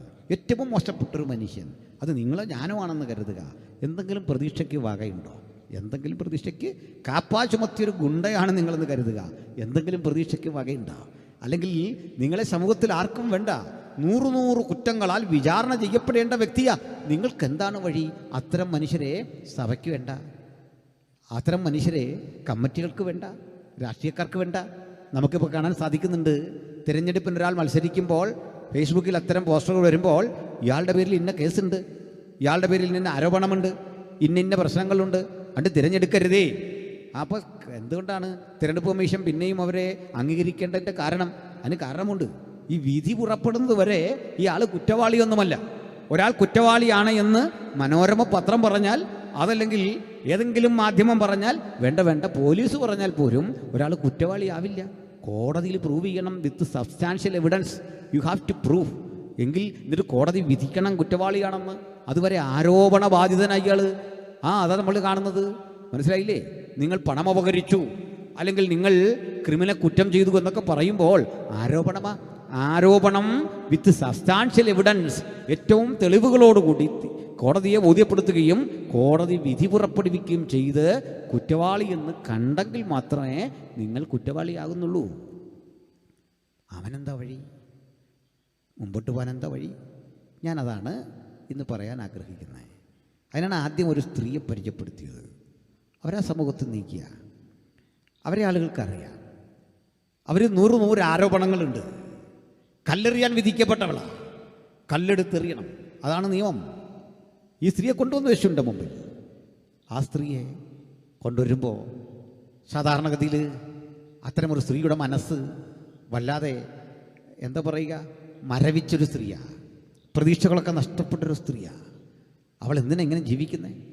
അവൾക്ക് എവിടെയോ സംഭവിച്ച അബദ്ധത്തിൻ്റെ തുടർച്ചയിൽ, കുറവുകളുടെ തുടർച്ചയിൽ ജീവിതം അങ്ങനെ മാറ്റി അവൾ വ്യാഖ്യാനിച്ചെടുത്തു. This may be my life, ഇതായിരിക്കാം എൻ്റെ ജീവിതം. ഓരോ ഘട്ടം പിന്നിട്ടപ്പോൾ എനിക്കതിൽ നിന്ന് കരകയറി നേരെയൊന്ന് പോകണമെന്നുണ്ട്. ഇത് താൽക്കാലികം, എനിക്കിത് മടുത്തു, താൽക്കാലികം. കുറെ കഴിഞ്ഞപ്പോൾ അവൾക്ക് മനസ്സിലായി, this must be my life, ഇത് തന്നെയാണ് എൻ്റെ ജീവിതം, ഇനി മാറ്റുന്നില്ല, ഇതാണ് എൻ്റെ വഴി. കള്ളനാകട്ടെ, ദുഷ്ടനാകട്ടെ, മോശപ്പെട്ട സ്ത്രീയോ പുരുഷനോ ആകട്ടെ, അവരെല്ലാം ജീവിതം ഒറ്റ ദിവസം കൊണ്ടല്ല, ഘട്ടം ഘട്ടമായി മേ ബി എനിക്കൊന്ന് മാറണം എന്നുള്ള ചിന്തയിൽ നിന്ന് ആരംഭിച്ച് മാറാനാവാത്ത വിധം അതിനകത്ത് ചെന്നുപെടുന്നു. ഇവിടെയാണ് നമ്മൾ കാണേണ്ടത് ഈ സ്ത്രീയെ, മരത്തിൽ കയറിയിരിക്കുന്ന സക്കായിയെ. പരോക്ഷമായോ പ്രത്യക്ഷമായോ അവരുടെ ഉള്ളിൽ രൂഢമൂലമായി കിടക്കുന്ന നൂറുകണക്കിന് പ്രശ്നങ്ങൾ അവരെ ഇങ്ങനെ ക്വസ്റ്റ്യൻ ചെയ്തുകൊണ്ടിരിക്കുക. ഞാനതിൻ്റെ ചില വസ്തുതാപരമായ കാര്യങ്ങളിലേക്ക് വരാം. ഇപ്പോൾ മദ്യം ഒരു വിപത്താണ്. ഈ മദ്യത്തിനെതിരെ ഏറ്റവും കൃത്യമായ ഒരു നിലപാട് സ്വീകരിച്ച ആളുകൾ നമ്മളാണ്. അതൊരു സത്യം. പരസ്യങ്ങളിലൂടെ, പ്രസംഗങ്ങളിലൂടെ മദ്യവിപത്തിന് എതിരെ പ്രസംഗിക്കാൻ ഗവൺമെൻറ് ഇത്രയും അനുവാദം തന്നിട്ടുള്ള ഒരു ഗ്രൂപ്പുമില്ല. അതുകൊണ്ടാണ് ഞങ്ങൾ അനവധി നൂറുകണക്കിന് ആയിരക്കണക്കിന് വേദികളിൽ പ്രസംഗിക്കുക മാത്രമല്ല, ബഹുമാനപ്പെട്ട ഗോവ ഗവർണർ ശ്രീധരൻപിള്ള സാറ് പറഞ്ഞു, നിങ്ങളത് വീഡിയോയിൽ കണ്ടിട്ടുണ്ട്, മദ്യം കഴിക്കാത്ത ആളുകളുടെ സമൂഹ പെന്തക്കോസ്ത സഭകൾ, അത് കൃത്യം പറഞ്ഞ് അവർക്കിടയിൽ ആരുമില്ല എന്നുള്ള ആ വസ്തുത സ്ഥിരീകരിച്ച് പറയുക. നല്ലത്. ഞങ്ങളൊക്കെ എന്താണ് മദ്യത്തിനെതിരെ പറയുന്നത്? അതിൻ്റെ ഉള്ളിലെ ഘടകങ്ങൾ എന്താ, അത് കുടിച്ചാൽ ഉണ്ടാകുന്ന പ്രശ്നങ്ങൾ എങ്ങനെ, ഹൈപ്പോതലാമസിനെ അതെങ്ങനെ ബാധിക്കുന്നു, നാഡീഞരമ്പുകളെ എങ്ങനെ സ്തംഭിപ്പിക്കുന്നു, എന്തുകൊണ്ട് ഈ മദ്യം കഴിച്ച മനുഷ്യൻ്റെ ശരീരം വിറയ്ക്കുന്നു, വിഡ്രോവൽ സിൻഡ്രോം എന്തുകൊണ്ട് സംഭവിക്കുന്നു, ഇതൊക്കെ സയൻറ്റിഫിക്കലി പഠിക്കുകയും ഇത് അനുഭവിക്കുന്ന മനുഷ്യരെ ചെന്ന് കണ്ട് തിരിച്ച് ജീവിതത്തിലേക്ക് കൊണ്ടുവരാൻ കഠിനാധ്വാനം നടത്തുകയും അതിൽ ചിലതൊക്കെ വിജയിക്കുകയൊക്കെ ചെയ്യുന്ന നൂറ് അനുഭവങ്ങളുടെ വഴിയില്ല നമ്മുടെ ക്രിസ്തീയ ജീവിതം. പക്ഷെ ഒരു പ്രശ്നമുണ്ടേ. ഒരാൾ പറയുക, ഇതെങ്ങനെ അങ്ങനെ അങ്ങ് പാപമാകുന്നേ, ഇത് തെറ്റാണെന്ന് പറയാൻ പറ്റുമോ? സ്നേഹിത, മദ്യം ഒരു തെറ്റല്ല. അതിനെ ചുറ്റിപ്പറ്റി നിൽക്കുന്ന പരോക്ഷമായ നിരവധി തെറ്റുകളുടെ ഒരു സമാഹാരമാണ് പാപമെന്ന് പറയുന്നത്. അതിലേക്കാണ് ഞാൻ വരുന്നത്. എക്സാമ്പിൾ, നമ്മുടെ രാജ്യത്ത് ഒരു മദ്യശാല തുടങ്ങുക, അതിന് നിയമ തടസ്സമൊന്നുമില്ല. സ്കൂളിൽ നിന്ന്, ദേവാലയത്തിൽ നിന്ന്, അങ്ങനെ പൊതുവിടങ്ങളിൽ നിന്ന് നിശ്ചിത വാരമകലെ നിങ്ങൾക്ക് സ്ഥാപനമുണ്ടെങ്കിൽ, നിങ്ങൾ സർക്കാരിന് അടയ്ക്കേണ്ട പണമൊക്കെ അടച്ചെങ്കിൽ നിങ്ങൾ അവിടെ ഒരു സ്ഥാപനം തുടങ്ങുകയാണ്. അതിലേക്ക് കിട്ടുന്ന ആ മദ്യം ഉണ്ടല്ലോ, അത് ഗവൺമെൻറ് അപ്രൂവ്ഡാ, അത് കിട്ടുക കറക്റ്റ്. മാത്രമല്ല അതിന് നിങ്ങൾ സർക്കാരിനടക്കേണ്ട മുഴുവൻ പണവും അടക്കണം, അഡ്വാൻസായിട്ട് ലേലം വിളിച്ചെടുക്കണം. ഇതൊക്കെ നമ്മളവരോട് ചോദിക്കുക, ഇത് നിയമപരമല്ലേ? അവർ പറയും നിയമപരമാണ്, അല്ലെങ്കിൽ ഞങ്ങൾ അറസ്റ്റ് ചെയ്യപ്പെടും, അതിൻ്റെതായ പ്രശ്നങ്ങളുണ്ട്. അങ്ങനെ വ്യാജമദ്യത്തെ പറ്റിയൊക്കെയുള്ള വാർത്തകൾ നമ്മൾ പഠിക്കുന്നത്. എന്തിനാ ഇത്രയും പറഞ്ഞതെന്ന് അറിയണ്ടേ? പ്രിയരെ, മനസ്സിലാക്കണം, ഈ മനുഷ്യൻ ഒരു നിയമപരമായ ഒരു തെറ്റും ചെയ്യുന്നില്ലെന്നേ. തൊട്ടടുത്ത് ബാറ് നടത്തുന്ന ഒരാളെ, അല്ലെങ്കിൽ മദ്യം ഉണ്ടാക്കുന്ന ഒരാളെ നിയമപരമായി ഒരു തെറ്റു ചെയ്യുന്നതായി ഞാൻ കാണുന്നില്ല. കാരണം രാജ്യം കൊടുത്തിരിക്കുന്ന അനുമതി ഉപയോഗിച്ചുകൊണ്ടാണ് അയാൾ അത് ചെയ്യുന്നത്. നമ്മൾ ആ മനുഷ്യനോട് ചോദിക്കുക, അദ്ദേഹം നമ്മോട് പറയും, ഞാൻ രാഷ്ട്രീയക്കാർക്ക് പണം കൊടുക്കുന്നുണ്ട്, ഇതിന് പുറമെ ഞാൻ മറ്റ് പിരിവുകൾ കൊടുക്കുന്നുണ്ട്, ദേവാലയത്തിൽ പണം കൊടുക്കുന്നുണ്ട്. ഇതിനത്രയും നമുക്ക് നമ്മിലേക്ക് ചുരുങ്ങാം. എല്ലാ കള്ളിഷാപ്പിൻ്റെ മുമ്പിലും നമ്മൾ കാണാറുണ്ട് ഈ നക്ഷത്രം, അല്ലെങ്കിൽ അത് പതിപ്പിച്ചിട്ടിരിക്കുന്നത്. അതില്ലാത്തൊരു ബാറും കാണുന്നില്ല.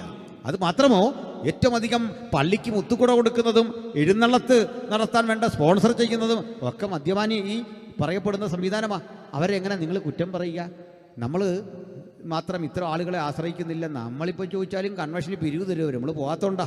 അവർക്ക് നമ്മളോടും കാര്യമാണ്, പ്രശ്നമൊന്നുമില്ല. വേണ്ടി വന്നാൽ നല്ല ബിസിനസ് കിട്ടാൻ പ്രാർത്ഥിക്കാൻ പറയും. അങ്ങനെ പ്രാർത്ഥിക്കുന്ന ബിരുദന്മാരുണ്ടോ എന്ന് എനിക്കറിയില്ല, അത് വേറെ കാര്യം. എന്തിനു പറഞ്ഞു? ഇത് അവർക്ക് എല്ലാവരോടും കരുണയാ, എല്ലാവരോടും സ്നേഹമാ. അത് ചെറിയ തുകയല്ല, മാന്യമായൊരു തുകയാ അവർ കൊടുക്കുന്നത്. ലക്ഷങ്ങളാണ് ഇത്തരം ആളുകൾ വിതരണം ചെയ്യുന്നത്. അവർക്ക് സാമൂഹ്യ സേവനമുണ്ട്, പ്രധാനപ്പെട്ട പല കാര്യങ്ങളുണ്ട്. പഞ്ചായത്തിൻ്റെയോ സർക്കാരിൻ്റെയോ പ്രോഗ്രാമുകൾ വന്നാൽ അതിന് വേണ്ട ആ മുന്തിയ ഇനം ഒരു കാര്യം അവർ ചെയ്യുന്നത്. അപ്പോൾ ഇത്തരം ഒരു കാര്യം എങ്ങനെ തെറ്റാകും? ഇതിന് മറ്റൊരു കാര്യം കൂടി പറയാം. നമ്മുടെ തിരുവിതാംകൂറിൽ പണ്ട് വേലുത്തമ്പി തളവയുടെയൊക്കെ കാലത്ത് നമ്മുടെ കേരളം ഒരു കടക്കണിയിലേക്ക് പോയി, വലിയ കടക്കണി. അന്ന് പൈസക്ക് ഭയങ്കര വിലയുള്ള കാലമാണ്, ഓർക്കണം. ഞാൻ കഴിഞ്ഞ ദിവസം ഒരു കൺവെൻഷനിൽ പ്രസംഗിച്ചു, ഒരു പൊതുയോഗത്തിൽ പ്രസംഗിച്ചു. കേരളത്തിൽ ആദ്യം ഒരു ഭൂമി ആധാരം നടക്കുന്നത് അങ്ങ് മൂന്നാറിലാണ്. 3000 ഏക്കർ സ്ഥലം. അന്ന് 1 സെൻറ്റ് സ്ഥലത്തിൻ്റെ വില എന്ന് പറയുന്നത് 25 പൈസയാണ്. കാലണ എന്ന് പറയും. കാലണ 1 സെൻറ്റിന്. അങ്ങനെ 3000 ഏക്കർ ഭൂമി ആദ്യം 1869 കേരളത്തിലൊരു ആധാരം നടക്കുക. അതിന് മുമ്പൊക്കെയുള്ള ചില സ്ഥിതിയുണ്ട്. നമ്മുടെ തിരുവിതാംകൂറിൽ നടന്നിരുന്ന ഒരു കാര്യമാണ്. സർക്കാർ നിലനിന്ന് പോകണ്ടേ? ഈസ്റ്റ് ഇന്ത്യ കമ്പനിക്ക് കപ്പം കൊടുക്കണ്ടേ? ഈസ്റ്റ് ഇന്ത്യ കമ്പനിക്ക് കപ്പം കൊടുത്തു വേലുത്തമ്പി തളവാം ആകെ തകർന്നു പോയി. 8 ലക്ഷം ഒരു തവണ, വീണ്ടും 8 ലക്ഷം. മടുത്താണ് അദ്ദേഹം ലാസ്റ്റ് അതിനെതിരെയൊക്കെ പടപ്പുറപ്പാട് നടത്തിയത്. അപ്പോൾ അന്ന് എന്താ വിഷയമെന്ന് കേൾക്കണ്ടേ? ഈ സർക്കാരായിരുന്നു അന്ന് ഈ കറുപ്പ്, കഞ്ചാവ്, അതുപോലെ ഓപ്പിയം എന്ന് പറയുന്ന സാധനം. ഓപ്പിയവും കഞ്ചാവും പുകലയും കള്ളുമായിരുന്നു അന്നത്തെ പ്രധാന കേരളത്തിലെ വ്യവസായം, അല്ലെങ്കിൽ വരുമാന വഴി. പക്ഷെ അന്നൊരു കാര്യമുണ്ട്, ഇത് കംപ്ലീറ്റ്ലി സർക്കാരിൻ്റെ ഉടമസ്ഥതയില്ല, മറ്റു മനുഷ്യർക്കൊന്നും പറ്റില്ല. അപ്പോഴാണ് മാധവറാവു എന്നു പേരായ ഒരു 30 വയസ്സുകാരൻ IAS നമ്മളുടെ കൊണ്ടുവന്നിട്ട് പറഞ്ഞു, കടക്കണിയിലാണ്, ഇതൊന്ന് രക്ഷപ്പെടുത്തണം. മാധവറാവു പറഞ്ഞു പേടിക്കാനൊന്നുമില്ല. മാധവറാവിൻ്റെ മാധവറാവിൻ്റെ പ്രതിമയാണ് നമ്മൾ പാളയം വഴി പോകുമ്പോൾ കാണുന്നത്. മാധവറാവു പറഞ്ഞു അങ്ങനെ പേടിക്കൊന്നും വേണ്ട, കടം മാറ്റാനൊരു വഴിയുണ്ട്. ഈ പുകല നമുക്ക് ഈ സർക്കാരിൽ നിന്ന് എടുത്ത് പ്രൈവറ്റ് ആക്കണം, പുകല കച്ചവടം. അങ്ങനെ ജാഫ്നയിൽ നിന്ന് ലങ്കയിൽ നിന്ന് കൊണ്ടുവരുന്ന പുകയില അത് പ്രൈവറ്റ് പാർട്ടികൾ കച്ചവടം ചെയ്യാനുണ്ടെങ്കിൽ അതുപോലെ കള്ള് പ്രൈവറ്റ് ആക്കണം, നമുക്ക് കഞ്ചാവ് പ്രൈവറ്റ് ആക്കണം. ആരെങ്കിലുമൊക്കെ നട്ടു വളർത്തി അവർ നമ്മുടെ കടവും വീടും കാര്യങ്ങളങ്ങനെ നടക്കുകയും ചെയ്യും. അത്ഭുതമെന്ന് പറയട്ടെ, നോക്കി നിൽക്കിയ കേരളത്തിൻ്റെ കടം മാറിക്കും. കണ്ടോ, ബുദ്ധിമാനായ ഒരു IAS ഓഫീസർ എന്ത് ചെയ്തു? കള്ളും കഞ്ചാവും ഈ കറുപ്പും എല്ലാം സ്വകാര്യവൽക്കരിച്ചു. ആർക്കും നട്ടു വളർത്താം, വീടിൻ്റെ മുറ്റത്തൊക്കെ നട്ടു വളർത്താൻ, കഞ്ചാവ് വിൽക്കുക. ഇതുവരെ സർക്കാരായിരുന്നു ഇതിൻ്റെ ആൾ, അല്ലെങ്കിൽ OPM ഒക്കെ സർക്കാർ വിൽക്കുകയായിരുന്നു പതിവ്. അത് മാറ്റിയിട്ട് സ്വകാര്യവൽക്കരിച്ചു ഈ സംവിധാനത്തെ. നോക്കി നിൽക്കുക, ഇതങ്ങ് കയറി, കളിയങ്ങ് മാറിയില്ലേ? അപ്പോൾ ഇങ്ങനെ സമൂഹത്തിന് ഗുണം ചെയ്യുന്നൊരു സാധനത്തിനെതിരെയാണോ ഉപദേശിമാരി പ്രസംഗിക്കുന്നത്? ഒരു ചോദ്യമാണ്. ഇതെങ്ങനെ തെറ്റാവും? കാരണം പരോക്ഷമായിട്ട് ഈ പണം കറങ്ങില്ലേ നമുക്ക് ശമ്പളം കിട്ടുന്നതും റോഡ് ടാർ ചെയ്യുന്നതും അല്ലെങ്കിൽ ദൈനംദിന വ്യവഹാരങ്ങൾ നടക്കുന്നതും ഇങ്ങനെ കൂടിയൊരു പണത്തിലായിരുന്നല്ലോ. അങ്ങനെ ആണെങ്കിൽ എങ്ങനെ തെറ്റാവും? എല്ലാവർക്കും ഗുണം ചെയ്യുന്നൊരു കാര്യം ഇതൊക്കെ നമ്മൾ കേട്ടിട്ടുണ്ടല്ലേ. എങ്ങനെയെന്ന് പറയാം? ഈ മദ്യം കൊടുത്തതും വാങ്ങിയതും കട നടത്തിയൊക്കെ വിട്ട് ഇത് കുടിച്ചിട്ട് പോകുന്ന മനുഷ്യൻ,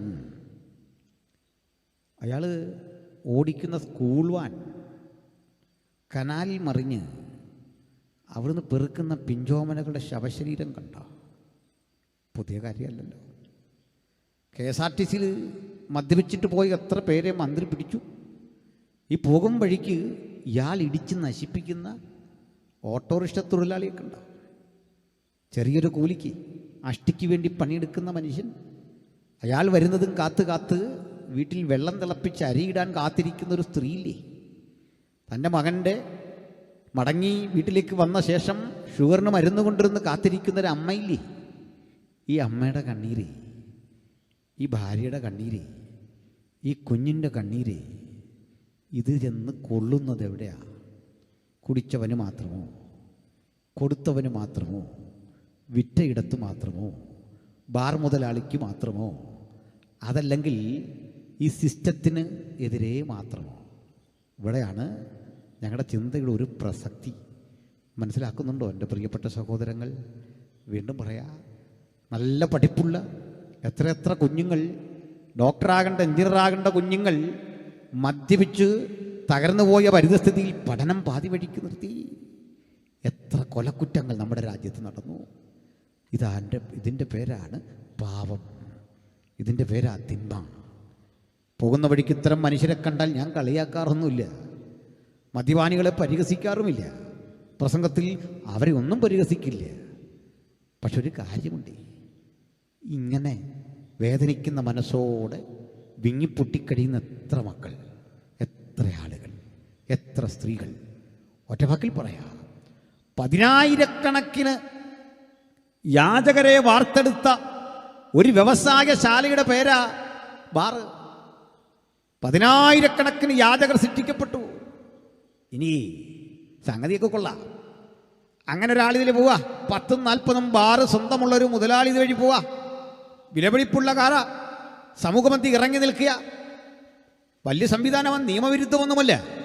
ആ തിളങ്ങുന്ന ജുബ്ബയും BMW കാറും അനുബന്ധ സൗകര്യങ്ങളും ഒക്കെ കൊണ്ട് ആഡംബര വിഭൂഷിതനായി ഇവിടേക്ക് വരിക. ആരെങ്കിലും ആത്മാർത്ഥമായി ഉള്ളിൻ്റെ ഉള്ളിൽ ആ മനുഷ്യനെ സ്നേഹിക്കുന്നുണ്ടാ? ഇല്ലെന്നുള്ളതാ സത്യം.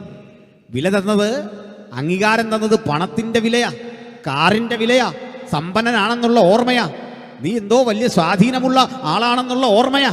അതിനപ്പുറത്ത് ഒരു വിലയും ഒരു പരിഗണനയും തരാതെ പുച്ഛിച്ച് ഹൃദയത്തിൻ്റെ ഉള്ളിൽ കണ്ട് ഹൃദയത്തിൽ അകറ്റി നിർത്തിയിരിക്കുന്ന ആളുകളാ ബഹുഭൂരിപക്ഷം. കാരണം ഈ മദ്യാനുഭവത്തിന്റെ തിക്തഫലങ്ങൾ ഏറ്റുവാങ്ങിയ നൂറുകണക്കിന് മനുഷ്യർ പ്രത്യക്ഷമോ പരോക്ഷമായോ കൊന്നുകളഞ്ഞ നിരവധി പിഞ്ചോമനകളുടെ കരച്ചിൽ ഈ റോഡരികിൽ കേൾക്കുന്നുണ്ടേ.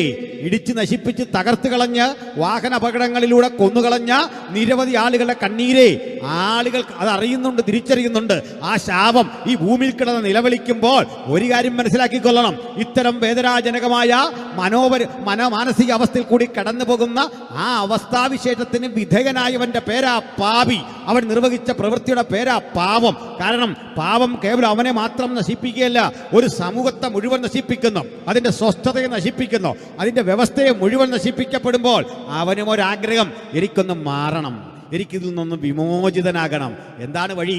ഇതിൽ മാത്രമല്ല സുഹൃത്തേ, ഗുണ്ടാപ്പണിക്ക് പോകുന്നവനും അറിയില്ല ഞാൻ എന്തിനാണ് മറ്റൊരുവനെ കൊന്നത്. ചിത്രം കാണിച്ചതാ, ആൾ എവിടെയുണ്ടെന്ന് കാണിച്ചതാ, പൊക്കവും വണ്ണവും ഒക്കെ പറഞ്ഞതാ, ഞാൻ അവനെ തട്ടിയിട്ട് വരാ. ഒരിക്കൽ ഇവർ തമ്മിൽ വൈരാഗ്യമൊന്നുമില്ലേ, അവർ തമ്മിൽ കണ്ടിട്ടില്ലായിരിക്കാം ഇതിനു മുമ്പ്, അവർ തമ്മിൽ കുടുംബകലഹമില്ല, അവർ തമ്മിൽ അതിർതർക്കമില്ല. പക്ഷേ ഏറ്റെടുത്ത ജോലി ചെയ്യണം. നോക്കണം, ഈ മനുഷ്യൻ ഇന്ന് മടങ്ങി വരുമെന്ന് കാത്തിരിക്കുന്ന അപ്പൻ്റെ അമ്മയുടെ മുമ്പിലേക്ക് ഈ ഡെഡ് ബോഡി പോകുമ്പോഴേ ഈ പണം വാങ്ങിക്കൊണ്ട് പോയിട്ട് ബിരിയാണി കഴിക്കുന്നവൻ്റെ മാനസികാവസ്ഥ നിങ്ങളൊന്ന് ഓർത്ത് നോക്കിക്കേ. അവൻ ഈ ബിരിയാണി വാങ്ങിക്കൊണ്ട് ഭാര്യയ്ക്കും മക്കൾക്കും കൊടുക്കുമ്പോൾ പാപത്തിൻ്റെ ഒരു ഓഹരി വീട്ടിലുള്ളവരും ഭക്ഷിക്കുക. കാരണം ഒരു മനുഷ്യൻ്റെ മാത്രം നിലവിളിയല്ല, അവൻ്റെ മാത്രം ചോരയല്ല, അവൻ്റെ അമ്മയുടെ കണ്ണീര്, ഭാര്യയുടെ കണ്ണീര്, മക്കളുടെ കണ്ണീര്, അത് പ്രതികാരത്തിനായി നിലവിളിക്കുമ്പോൾ ഇത്തരം ആളുകൾക്ക് അനുഭവിക്കാൻ കഴിയുന്ന ചില സ്ഥിതികളുണ്ട്. ഞാൻ ഒരു പ്രമുഖനായ ഒരു ഗുണ്ടയെ മരണസമയത്ത് കണ്ടു. അയാൾ ആ പണിയൊക്കെ ഉപേക്ഷിച്ചു. അദ്ദേഹത്തിന് വേണ്ടി പ്രാർത്ഥിക്കാൻ ചെന്നതാണ്. അദ്ദേഹത്തിൻ്റെ അവസ്ഥ നിങ്ങൾക്ക് കേൾക്കണ്ടേ? സ്തോത്രം. എല്ലാം എനിക്ക് പറയാൻ പരിമിതികളുണ്ട്, എങ്കിലും പറയാ. പ്രാർത്ഥിക്കാൻ നിന്നു, പേരൊക്കെ വിളിച്ചു, കാര്യങ്ങളൊക്കെ ഞാൻ അങ്ങോട്ട് പറഞ്ഞു, ചോദിച്ചു. ഒടുക്കം ഞാൻ ചോദിച്ചു, നിങ്ങൾ ഈ തട്ടിക്കളഞ്ഞ, നിങ്ങളിങ്ങനെ ഉപദ്രവിച്ച മനുഷ്യരില്ലേ, ഈ മനുഷ്യരാരും നിങ്ങൾക്ക് ഒരു രൂപ പോലും തരാനുള്ളവരില്ല, നിങ്ങളുമായി അതിർതർക്കമില്ല, നിങ്ങളൊരു ചീത്ത പോലും പറഞ്ഞിട്ടില്ല, പിന്നെ എന്തിനാ നിങ്ങൾ ചെയ്യുന്നറിയണ്ടേ? മറ്റൊരുത്തൻ്റെ വൈരാഗ്യം തീർക്കാൻ വേണ്ടി നിങ്ങളൊരു നിശ്ചിത തുക പറഞ്ഞു. അന്നത്തെ ആ ധൈര്യത്തിൻ്റെ അടിസ്ഥാനത്തിൽ ചെന്ന് ആക്രമിച്ചു, കാലൊടിച്ചു, കൈയൊടിച്ചു. ഇങ്ങനെയൊക്കെയുള്ളൊരനുഭവം ഞാനിതോട് ചേർത്ത് പറയാം. മറ്റൊന്നുകൂടി അത് പൂരിപ്പിക്കാം. എന്താണെന്നറിയണ്ടേ? ഒരിക്കലൊരു ജയില് ഞാൻ സന്ദർശിച്ചു. മിക്കവാറും ഞങ്ങൾ ഈ ജയിൽ മിനിസ്ട്രിയൊക്കെ ചെയ്യും. ആ ജയിൽ സന്ദർശിക്കുമ്പോൾ നമുക്കവിടെ കൗൺസിലിങ്ങിന് അവസരമുണ്ട്, പ്രസംഗിക്കാൻ അവസരമുണ്ട്. പ്രസംഗിച്ചു. അതിനു മുമ്പ് ഇവരോടൊന്ന് പരിചയപ്പെടണമല്ലോ. പരിചയപ്പെടുന്നതിൻ്റെ ഭാഗമായിട്ട് അവരിങ്ങനെ ഈ കോറിഡോറിൽ ഇറങ്ങിയിരിക്കും. ഒരു ടി ആകൃതിയാണ് ആ സംവിധാനം. ഈ അഴിയൊക്കെ ഇവിടെ ഉണ്ട്, ഈ ഗേറ്റൊക്കെ വലിച്ചിടും. നമുക്കിവിടെ നിന്ന് അവരോട് സംസാരിക്കാം. അപ്പോൾ ഒരു ഇൻട്രാക്ഷൻ്റെ ഭാഗമായിട്ട് ഞാനിവരോട് ചോദിച്ചു, സന്തോഷമാണോ? അവർ പറഞ്ഞ് സന്തോഷമാണ്. ഇതിലൊത്തിരി അഹങ്കാരികളൊക്കെ ഉണ്ട്, സ്വാഭാവികമായിട്ട് ക്രിമിനൽസ് അല്ലേ. അപ്പോൾ ഞാൻ ചോദിച്ചു, ഭക്ഷണമൊക്കെ കഴിച്ചു, സന്തോഷം. ആട്ടെ, ഇന്നലെ എന്തായിരുന്നു ഭക്ഷണം? അപ്പോൾ അവർ ഇന്നലത്തെ ഭക്ഷണമൊക്കെ പറഞ്ഞു. ഇന്നലെ ഉച്ചയ്ക്ക് എന്താ കഴിച്ചേ? ആട്ടിറച്ചിയാന്നൊക്കെ പറഞ്ഞു. രാവിലെ എന്ത് കഴിച്ചു? ചപ്പാത്തിയാണ്. ഇത് കേട്ടിട്ടൊരു വിരുദ്ധനം ചോദിച്ചു, ആട്ടെ ഇങ്ങോട്ട് വരാൻ പ്ലാനുണ്ടോ? പോലീസ് കടക്ക് പറഞ്ഞു. എന്നെപ്പോൾ ഒരാൾ അവിടെ ചെന്നുകൂടായിയൊന്നുമില്ല, അതിനുള്ള പണിയൊക്കെ നമ്മൾ ചെയ്ത് നിങ്ങൾക്ക് അറിയാമല്ലോ. അത് ഗാന്ധിജിയൊക്കെ കിടന്ന സ്ഥലമല്ലേ, നമുക്കവിടെ കിടക്കാം, പോട്ടെ. അപ്പം ഞാൻ പറഞ്ഞു, അത് വന്നുകൂടായിയൊന്നുമില്ല. കേട്ട് ഈ ഭക്ഷണത്തെപ്പറ്റി ഒത്തിരി പറഞ്ഞ് അവസാനം ഞാൻ ചോദിച്ചു, ആട്ടെ ഇന്നലെ രാത്രി നിങ്ങളുടെ അമ്മ എന്താ കഴിച്ചേ വീട്ടിൽ? ആട്ടിറച്ചിയാ? ഇന്നലെ ഉച്ചയ്ക്ക് നിങ്ങളുടെ മോള് നിങ്ങളിവിടോട്ട് വരുമ്പോൾ കണ്ടിട്ട് പോകുന്ന കുഞ്ഞില്ലേ, അവളെന്താ ഇന്നലെ ഉച്ചയ്ക്ക് കഴിച്ചേ? അവൾക്കൊരു പാല് വാങ്ങി കൊടുക്കാൻ നിങ്ങളുടെ ഭാര്യ എവിടെയൊക്കെ അലഞ്ഞു കാണും, ഓർമ്മയുണ്ടോ? കുറേ കഠിന ഹൃദയർ കരയാൻ തുടങ്ങി. ഞാൻ അവരോട് സുവിശേഷം പറഞ്ഞു, ഞങ്ങൾ ഈ ജോലിയൊക്കെ ചെയ്യുന്നുള്ളൂ, അതിന് മതപരിവർത്തനമൊന്നും പറഞ്ഞിട്ട് കാര്യമില്ല, നിങ്ങളിതൊക്കെ ചെയ്ത് നോക്ക്, മാറ്റം ഉണ്ടാവും. ഞാൻ യേശുവിനെ സ്വീകരിക്കാൻ അവരോടും പറഞ്ഞു. എന്താ ഇത് പറയാൻ കാരണം? ഈ അവരുടെ ഉള്ളിൽ അങ്കുരിച്ച ആ കണ്ണീരില്ലേ, കുറ്റബോധം. ഇതുപോലെ ഈ ഗുണ്ടയുടെ അടുത്ത് ഞാൻ ചോദിച്ചു. അയാൾ പറയാണ്, സാർ ഉറക്കം വരുന്നില്ല, കണ്ണടയ്ക്കുമ്പോൾ ആ കൊന്നുകളഞ്ഞ മനുഷ്യൻ്റെ അവസാന നിമിഷത്തെ പ്രാണന് വേണ്ടി കെഞ്ചിയുള്ള ഒരു നോട്ടം സ്വപ്നത്തിൽ കാണുക, സ്വസ്ഥതയില്ല. ഒരു ഘട്ടം പറയുകയാണ്, പിന്തിരിഞ്ഞോടിയിട്ടും പിന്നാലെ ഞങ്ങൾ 2-3 പേർ ചെന്നൊരുത്തനെ ആക്രമിച്ചു. കൊല്ലരുതേ എന്ന് പറയുന്ന ആ മനുഷ്യൻ്റെ വാക്ക് കേൾക്കാൻ പറ്റില്ല. സ്വസ്ഥതയില്ല, സന്തോഷമില്ല, സമാധാനമില്ല. എന്തിനായി ജീവിതം? ഞാൻ എന്തിനാ ഇത്രയൊക്കെ പറഞ്ഞേ? എൻ്റെ സഹോദരി സഹോദരന്മാരെ, ഇവിടെയാണ് നാം വിശ്വസിക്കുന്ന സുവിശേഷത്തിൻ്റെ പ്രസക്തി. അതിൻ്റെ സൗന്ദര്യം അതല്ലേ? അതിൻ്റെ മഹനീയത അതല്ലേ? അതിൻ്റെ ചൈതന്യം അതല്ലേ? ഹല്ലേലൂയ! ഇത്തരം കുറേ മനുഷ്യർ അന്ന് ഇസ്രയേലിലുണ്ട്. ആർക്കും വേണ്ടാത്ത സ്ത്രീകൾ, ആർക്കും വേണ്ടാത്ത ചുങ്കം പിരിവുകാർ, ആർക്കും വേണ്ടാത്ത മത്സ്യത്തൊഴിലാളികൾ. പല കാരണങ്ങളാണ്. ചുങ്കം പിരിവുകാരൻ ചെയ്യുന്നത് ഗുണ്ടാപ്പണിയാ. അവൻ അതിശക്തമായി ആക്രമിച്ച് കയ്യിലുള്ളതൊക്കെ പിടിച്ചു മേടിക്കുക. യാതൊരു കരുണയുമില്ല. എന്താ മത്സ്യത്തൊഴിലാളികളുടെ പ്രശ്നം? ആ സഹോദരങ്ങൾ മോശപ്പെട്ടവരായിട്ടല്ല, മറിച്ച് അവർക്കൊരു നല്ല വസ്ത്രം ധരിക്കാൻ സമയമില്ല. രാവിലെക്കോളം അവർ കടലില്ല. ആ കടലിൽ നിന്ന് കയറി വരുന്നവൻ്റെ ശരീരത്തുള്ള മത്സ്യഗന്ധമില്ലേ? ഇത് പരിഷ്കാരികളെന്ന് കരുതുന്ന മനുഷ്യർ അധ്വാനിച്ച മനുഷ്യൻ്റെ ആ ഗന്ധത്തിന് വില കൽപ്പിക്കുന്നില്ല. ഇന്നത്തെ കുട്ടികൾക്കൊക്കെ അത് ബോധ്യപ്പെട്ടു തുടങ്ങിയിട്ടുണ്ട്. സമൂഹം മാറിയിട്ടുണ്ട്. നല്ലത്. പണ്ടങ്ങനെയല്ല. ഇവരെ പറ്റി പിറുവിറുക്കുക, അവരെ വേണ്ട. ഇനിയുണ്ട് ആട്ടിടയന്മാരെ, ആഴ്ചകൾ അവർ ഫീൽഡിലാണ്. അവരോട് ആർക്കും ബഹുമാനമില്ല, ആദരവില്ല, സന്തോഷമില്ല. വിധി കൊണ്ടുവന്നൊരു സ്ത്രീയെ മോശപ്പെട്ട സ്ത്രീയാക്കി. അവൾ ഒറ്റയ്ക്ക് തുനിഞ്ഞതല്ലല്ലോ, അവളല്ലല്ലോ കുറ്റവാളി, അവൾ മാത്രമല്ലല്ലോ. രക്ഷപ്പെടാൻ വഴിയില്ല.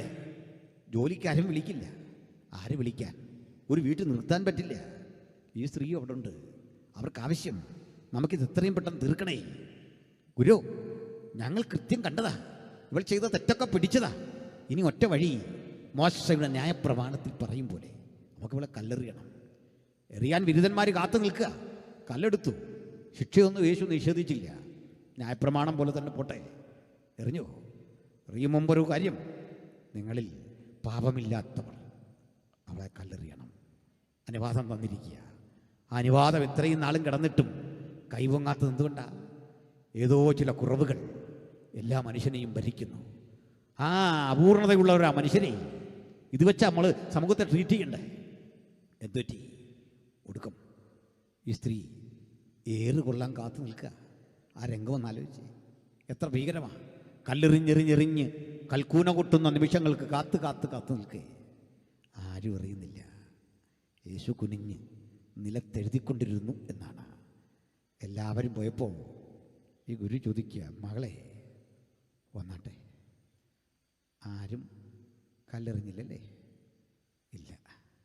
ഞാനിവിടെ ഒരു കാര്യം ഒന്ന് ചേർത്ത് പൂരിപ്പിക്കാം. പിണങ്ങലിൽ ഗതകാലത്തൊരു ക്ലാസ് എടുക്കുമ്പോൾ ഒരു ചോദ്യം ജനങ്ങളിൽ നിന്ന് വന്നു.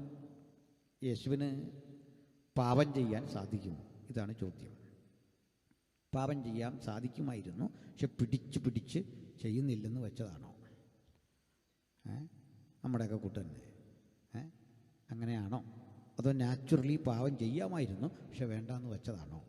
അതോ പാപം ചെയ്യാൻ നേരം ഈ കൃപ വന്നിട്ട് അതിനെ മാറ്റിയതാണോ? ഒറ്റവാക്കി പറയാം, യേശുവിന് പാപം ചെയ്യാൻ സാധിക്കില്ല, കഴിയില്ല. അപ്പം നമ്മൾ ചോദിക്കും, അനന്തരം പിശാചിനാൽ പരീക്ഷിക്കേണ്ടതിന് യേശുവിനെ ആത്മാവ് മരുഭൂമിയിലേക്ക് നടത്തി. മത്തായി സുവിശേഷം 4 കാണുക. പിശാച് അവനെ പരീക്ഷിച്ചു. അപ്പം അതെങ്ങനെ നോക്കുന്നത്? പറയാം. ഈ പറയുന്നത് രാഷ്ട്രീയം വന്നിരിക്കല്ലേ. നമ്മുടെ നെഹ്റുജിയുടെ സ്വന്തം ഭൂമിയിൽ 27 റെയിൽവേ സ്റ്റേഷൻ ഉണ്ടായിരുന്നു എന്നാ കണക്ക്. 27. അത്രയും സമ്പന്നനായിരുന്നാണ്. അപ്പോൾ ഈ രാഹുൽ ഗാന്ധിയുടെ പേരിലൊരു കേസ് വന്നു അടുത്ത കാലത്ത്. അദ്ദേഹം സോണിയാജിയുമില്ല എന്തോ തട്ടിപ്പ് നടത്തിയെന്ന്. ഞാൻ വ്യക്തിപരമായി അങ്ങനെ അദ്ദേഹം ഒരു തട്ടിപ്പ് നടത്തിയായിട്ട് വിശ്വസിക്കുന്നില്ല. എനിക്കങ്ങനെ വിശ്വസിക്കുന്ന തടസ്സമൊന്നുമില്ലല്ലോ, കരുതുന്നില്ല. എൻ്റെ കാര്യമാണ് പറഞ്ഞത്. അത് ഞാൻ അദ്ദേഹത്തിൻ്റെ പൊളിറ്റിക്സിനെ യോജിക്കുന്നതുകൊണ്ടല്ല, വിശ്വസിക്കുന്നില്ല. കാരണം ഇത്രയും സമ്പന്നത ഉള്ള പശ്ചാത്തലത്തിലുള്ളൊരു മനുഷ്യനെ അങ്ങനെ ചെയ്തോ എന്ന് വിശ്വസിക്കാൻ പറ്റണില്ല. എൻ്റെ കയ്യിൽ എവിഡൻസ് ഇല്ല. മറ്റൊരു കാര്യമാണ് പറയുന്നത്. നമ്മുടെ സുനിൽ പാസ്റ്റർ അധ്യക്ഷനാണല്ലോ, ക്ഷമിക്കണം. സുനിൽ പാസ്റ്റർ രാഹുൽ ഗാന്ധിയോട് പറയുകയാണ്, സാറേ, പത്തനാപുരത്ത് അല്ലെ പുനലൂർ റോഡരികിൽ ഒരു 5 സെൻറ്റ് സ്ഥലം ഞാൻ സാറിന് തരാൻ പോകാമെന്ന് പറഞ്ഞാൽ അദ്ദേഹം വരുമോ? അദാനി വരുമോ ഇത് വാങ്ങാൻ? 5 സെൻറ്റ് അംബാനി വരുമോ? ഉദാരതയുള്ളൊരു മനുഷ്യനാ. പക്ഷേ ഇതേ ചോദ്യം സുൽപാഷക്ക് ധൈര്യമുണ്ട് എന്നോടൊന്ന് ചോദിച്ചു നോക്കി, ഞാൻ കളി കാണിച്ചു കൊടുക്കാം, ഞാൻ വെല്ലുവിളിക്കുക. കാരണം എന്താ? കാരണം ഇത്രയുള്ളൂ, നമുക്ക് ഇത് വലിയ കാര്യമൊന്നും. 5 സെൻറ്റ് വഴിയരിയിൽ ആയിരക്കണക്കിന് പോർട്ട് സ്വന്തമുള്ള അദാനിക്ക് 5 സെൻറ്റ് നമ്മുടെ എന്തിനു വേണം? മനസ്സിലായില്ല. രാഹുൽ ഗാന്ധിക്ക് എന്തിനു വേണം ഇത്? നമ്മുടെ പൊളിറ്റീഷ്യന്മാരൊക്കെ കൊടുക്കുക, അതിർത്തോ കുഴപ്പമൊന്നുമില്ലാതെ. എല്ലാവരെയും പറ്റിയാണ് പറയുന്നത്. അല്ലെ മോഡിജിക്ക് എന്തിനാണ് നിങ്ങൾ കൊടുക്കുന്ന ഈ സാധനം? വേണ്ട, ആവശ്യമില്ല. അങ്ങനെയെങ്കിൽ സ്വർഗീയ മഹിമ വെടിഞ്ഞ് താണലോകത്തിലേക്ക് വന്നവനെ എന്തോന്ന് കാട്ടിയാന്ന് പരീക്ഷിക്കുന്നത്. മനസ്സിലായില്ല? നിങ്ങൾ കൊടുക്കുന്ന ഭൂമിയാ, വിലപിടിപ്പുള്ള വാച്ച, സ്വർണ്ണ പരീക്ഷിച്ച് എന്ത് കാണിച്ചാൽ യേശു വീഴും. കടുകുമണി വലിപ്പമുള്ള ഭൂമിയുടെ അറ്റത്തിരുന്നുകൊണ്ട് വീണെന്നെ നമസ്കരിച്ച ഇതൊക്കെ തരാമെന്ന് പറഞ്ഞപ്പോൾ ഫലിതമല്ലേ, കോമഡിയല്ലേ? ഇത് സൃഷ്ടിച്ചവനോടാ പറഞ്ഞു ഇത് തരാമെന്ന് നമസ്കരിച്ച. അങ്ങനെയെങ്കിൽ അല്പം കൂടെ കടത്തി പറയാം. യേശുവിനെ പരീക്ഷിക്കാൻ ഒരു സ്ത്രീക്ക് സാധിക്കായിരുന്നു. സുന്ദരിയായൊരു സ്ത്രീ യേശുവിനെ ആകർഷിച്ച സൗന്ദര്യ വലയത്തിൽ വീഴിച്ച് യേശുവിനെ തന്നിലേക്ക് ആകർഷിക്കാൻ കഴിയുമായിരുന്നു. ഏത് സുന്ദരിക്കാണ് യേശുവിനെ ആകർഷിക്കാൻ കഴിയുക? സാധിക്കില്ല. അതിൻ്റെ കാരണം തെറ്റുകാരി എടുക്കുക, കുറ്റവാളി എടുക്കുക, ഒരു കുടം കുറ്റവാളി, അത്ര ഒരു സ്ത്രീ, ഒരഭിസാരിക, കടത്തി പറയാം. ആ സ്ത്രീ നോക്കിയാൽ യേശുവിനെ വശീകരിച്ചൊപ്പം നിർത്താൻ പറ്റാത്തത് എന്താണെന്ന് അറിയണ്ടേ? ആ സ്ത്രീ യേശുവിൻ്റെ അടുത്തേക്ക് വന്നെന്ന് കുട്ടിക്കോ? ഇതുവരെ കിട്ടാത്തൊരു പരിഗണന യേശുവിൽ നിന്ന് അവർക്ക് കിട്ടും. കാരണം എന്താണെന്ന് അറിയണ്ടേ? ഇവിടെ പെൺകുട്ടികളുള്ള അപ്പന്മാരുണ്ടല്ലോ. പെൺകുട്ടികളുള്ള അപ്പന്മാർക്കൊരു കാര്യം അറിയാം, മക്കളെത്ര പ്രായമായാലും അവർക്ക് വലിയൊരു ഇഷ്ടമുണ്ട് നമ്മളിൽ നിന്ന് ഇങ്ങനെ ചേർത്ത് നിർത്തുന്നത്. മക്കളിഞ്ഞ് വന്നേ, അപ്പനെന്ന് തൊടുന്ന വലിയ സന്തോഷം എന്ന് പറഞ്ഞാൽ ഈ മോശപ്പെട്ട സ്ത്രീക്കും യേശു എന്ന് തൊട്ടാൽ പിതൃസഹജമായൊരു വാത്സല്യമാണ്, ജ്യേഷ്ഠൻ്റെ കാരുണ്യമാണ്. അങ്ങനെയാണ് നമ്മുടെ പാപിയായ സ്ത്രീ ഏറുകൊണ്ട് ചാകാൻ തുടങ്ങുമ്പോൾ, ഏറ് നിർത്തി ആളുകൾ മടങ്ങുമ്പോൾ പറയാ, കുഞ്ഞിഞ്ഞു വാ, ഇവിടെ നിൽക്കുക, പറയൂ. ആരും കല്ലെറിഞ്ഞില്ലല്ലോ, ഇല്ല. ഇന്ന് മുതൽ നിൻ്റെ ജീവിതം മാറുക, ശിക്ഷയിൽ നിന്നെല്ലാം നീ ഒഴിഞ്ഞിരിക്കുക, നിന്നെ ആരും ഇനി ഒന്നും ചെയ്യില്ല, നിന്നെ ഞാൻ സംരക്ഷിച്ചിരിക്കുക, ഞാനും നിന്നെ കുറ്റം വിധിക്കില്ല. കുറ്റം വിധിക്കാൻ വന്നവനല്ല യേശു. ഈ സ്ത്രീക്കും പരിശുദ്ധി കൽപ്പിച്ച് മടക്കാൻ, ലോകത്തിലൊരു പ്രത്യയശാസ്ത്രത്തിനും ഈ സ്ത്രീക്കൊരു ജീവിതം കൊടുക്കാൻ കഴിയില്ലെങ്കിൽ അവളെ കന്യകയെപ്പോലെ പരിശുദ്ധയാക്കാൻ കഴിയുന്ന ഒരൊറ്റ മാർഗമേ ഉലകത്തിലുള്ളൂ. അത് നസ്രായനായ യേശുവിൻ്റെ സുവിശേഷമാണ്. ഹല്ലേലൂയ. ഒരു കന്യകയെപ്പോലെ അവളെ നഷ്ടപ്പെട്ട ജീവിതത്തെ തിരിച്ച് ഒരു സ്പിരിച്വൽ ട്രാൻസ്പ്ലാന്റേഷൻ യേശു റിഫോം ചെയ്തു.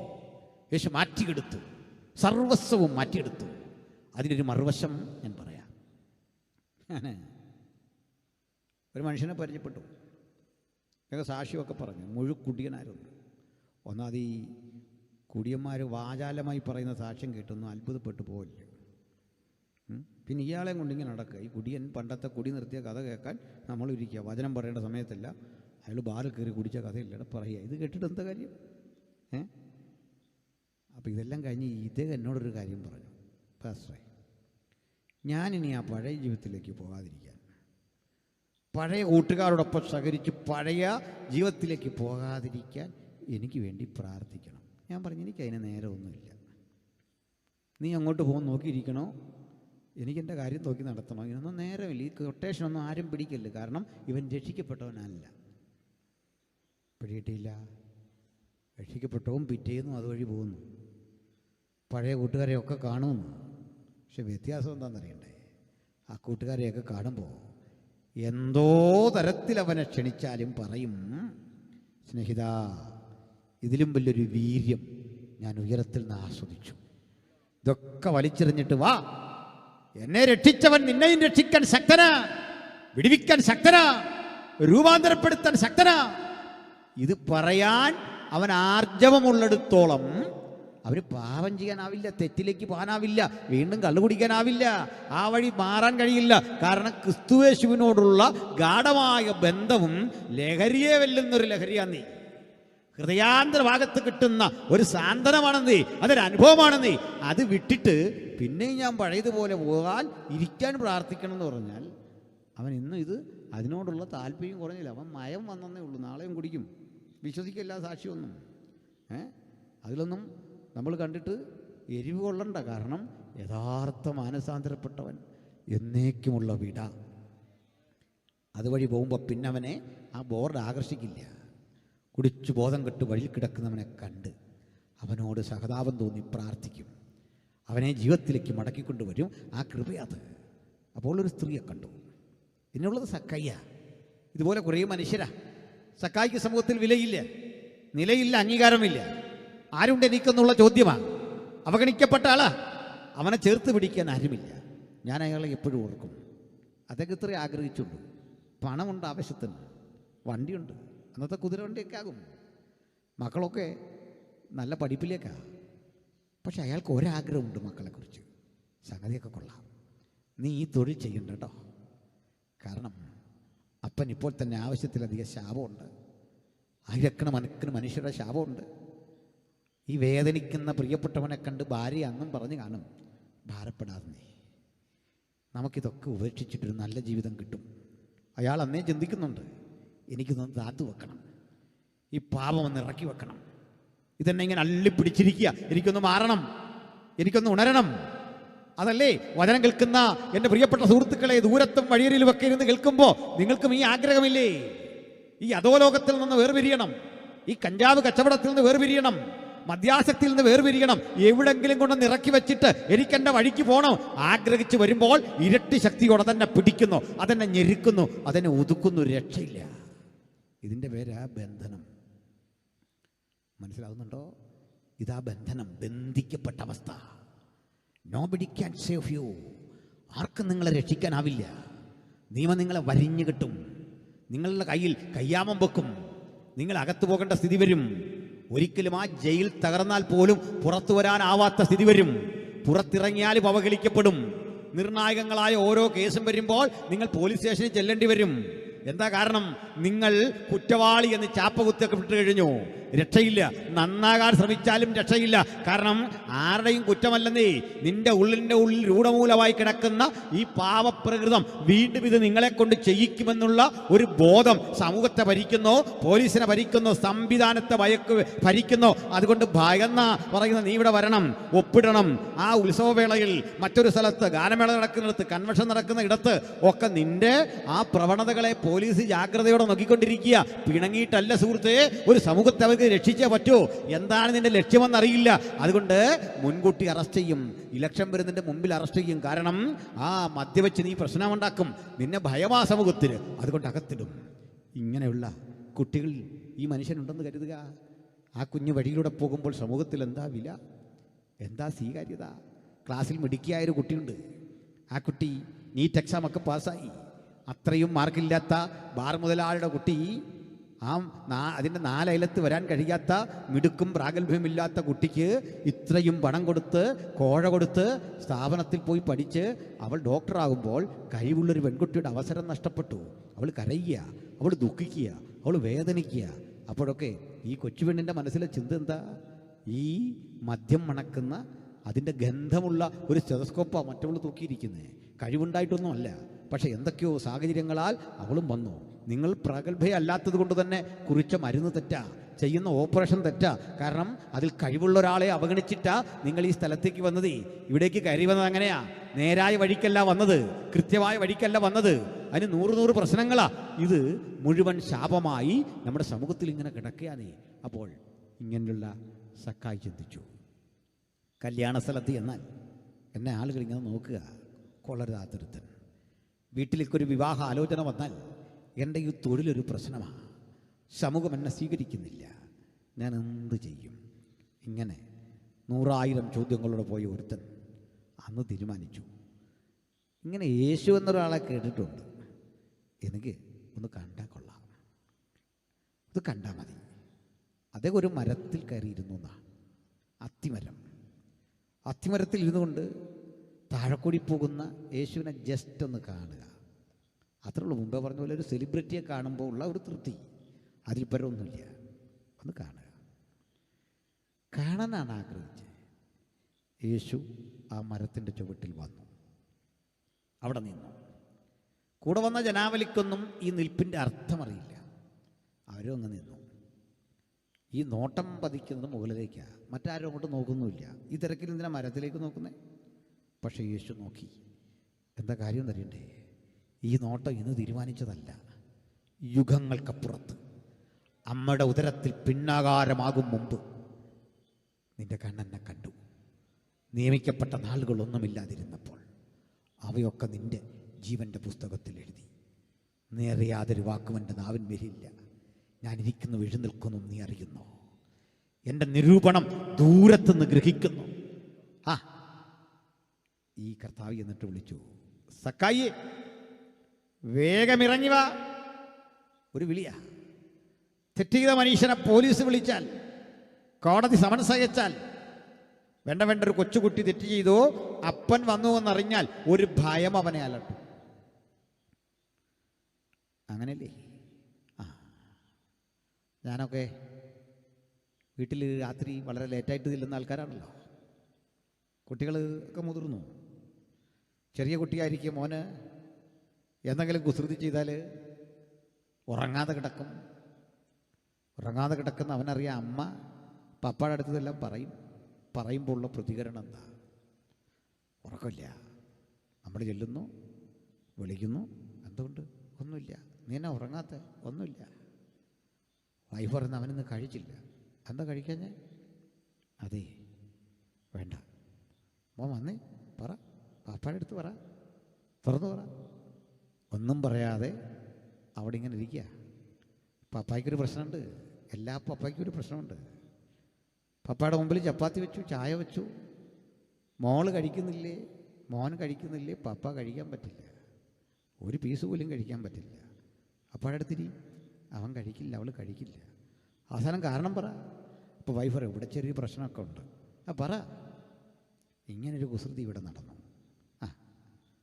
അപ്പോൾ കുഞ്ഞ് പ്രതീക്ഷിക്കുക, ഇങ്ങനെ കരയാൻ കാത്തിരിക്കുക, അടി പ്രതീക്ഷിച്ചിരിക്കുക, മുഖഭാവം മാറുന്ന പ്രതീക്ഷിച്ചിരിക്കുക. അപ്പൻ പറയാണ്, അത്രേ ഉള്ളോ, പോട്ടെ, സാരമില്ല, അപ്പം പരിഹരിക്കാം. കുഞ്ഞ് വന്നാട്ടെന്ന് പറയുമ്പോൾ പൊട്ടിയൊരു കരച്ചിലില്ലേ മകന്? മകളൊരൊറ്റ കരച്ചിൽ. എന്തിനാ? ശിക്ഷ പ്രതീക്ഷിച്ച ഇടത്തെ ഒരു കാരുണ്യം. ഇങ്ങനെ നമ്മൾ രക്ഷിക്കപ്പെട്ടു കേട്ടോ. ഇങ്ങനെ നമ്മൾ യേശുവിൻ്റെ അടുത്ത് വന്നേ. വിളിച്ചെന്തിനാ? അടി തരാനാന്നാ ഓർത്തെ. അടിക്കും, ശിക്ഷിക്കും. ശിക്ഷയ്ക്ക് അർഹനാ ഞാൻ.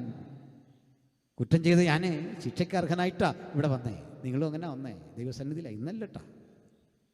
അടുത്ത് വന്നപ്പോൾ പറയാ, വാ, അവൻ നിങ്ങൾക്കായി കരുതുന്നതാകയാൽ സകല ചിന്താകുലവും അവൻ്റെ മേലിട്ടുകൊള്ളി.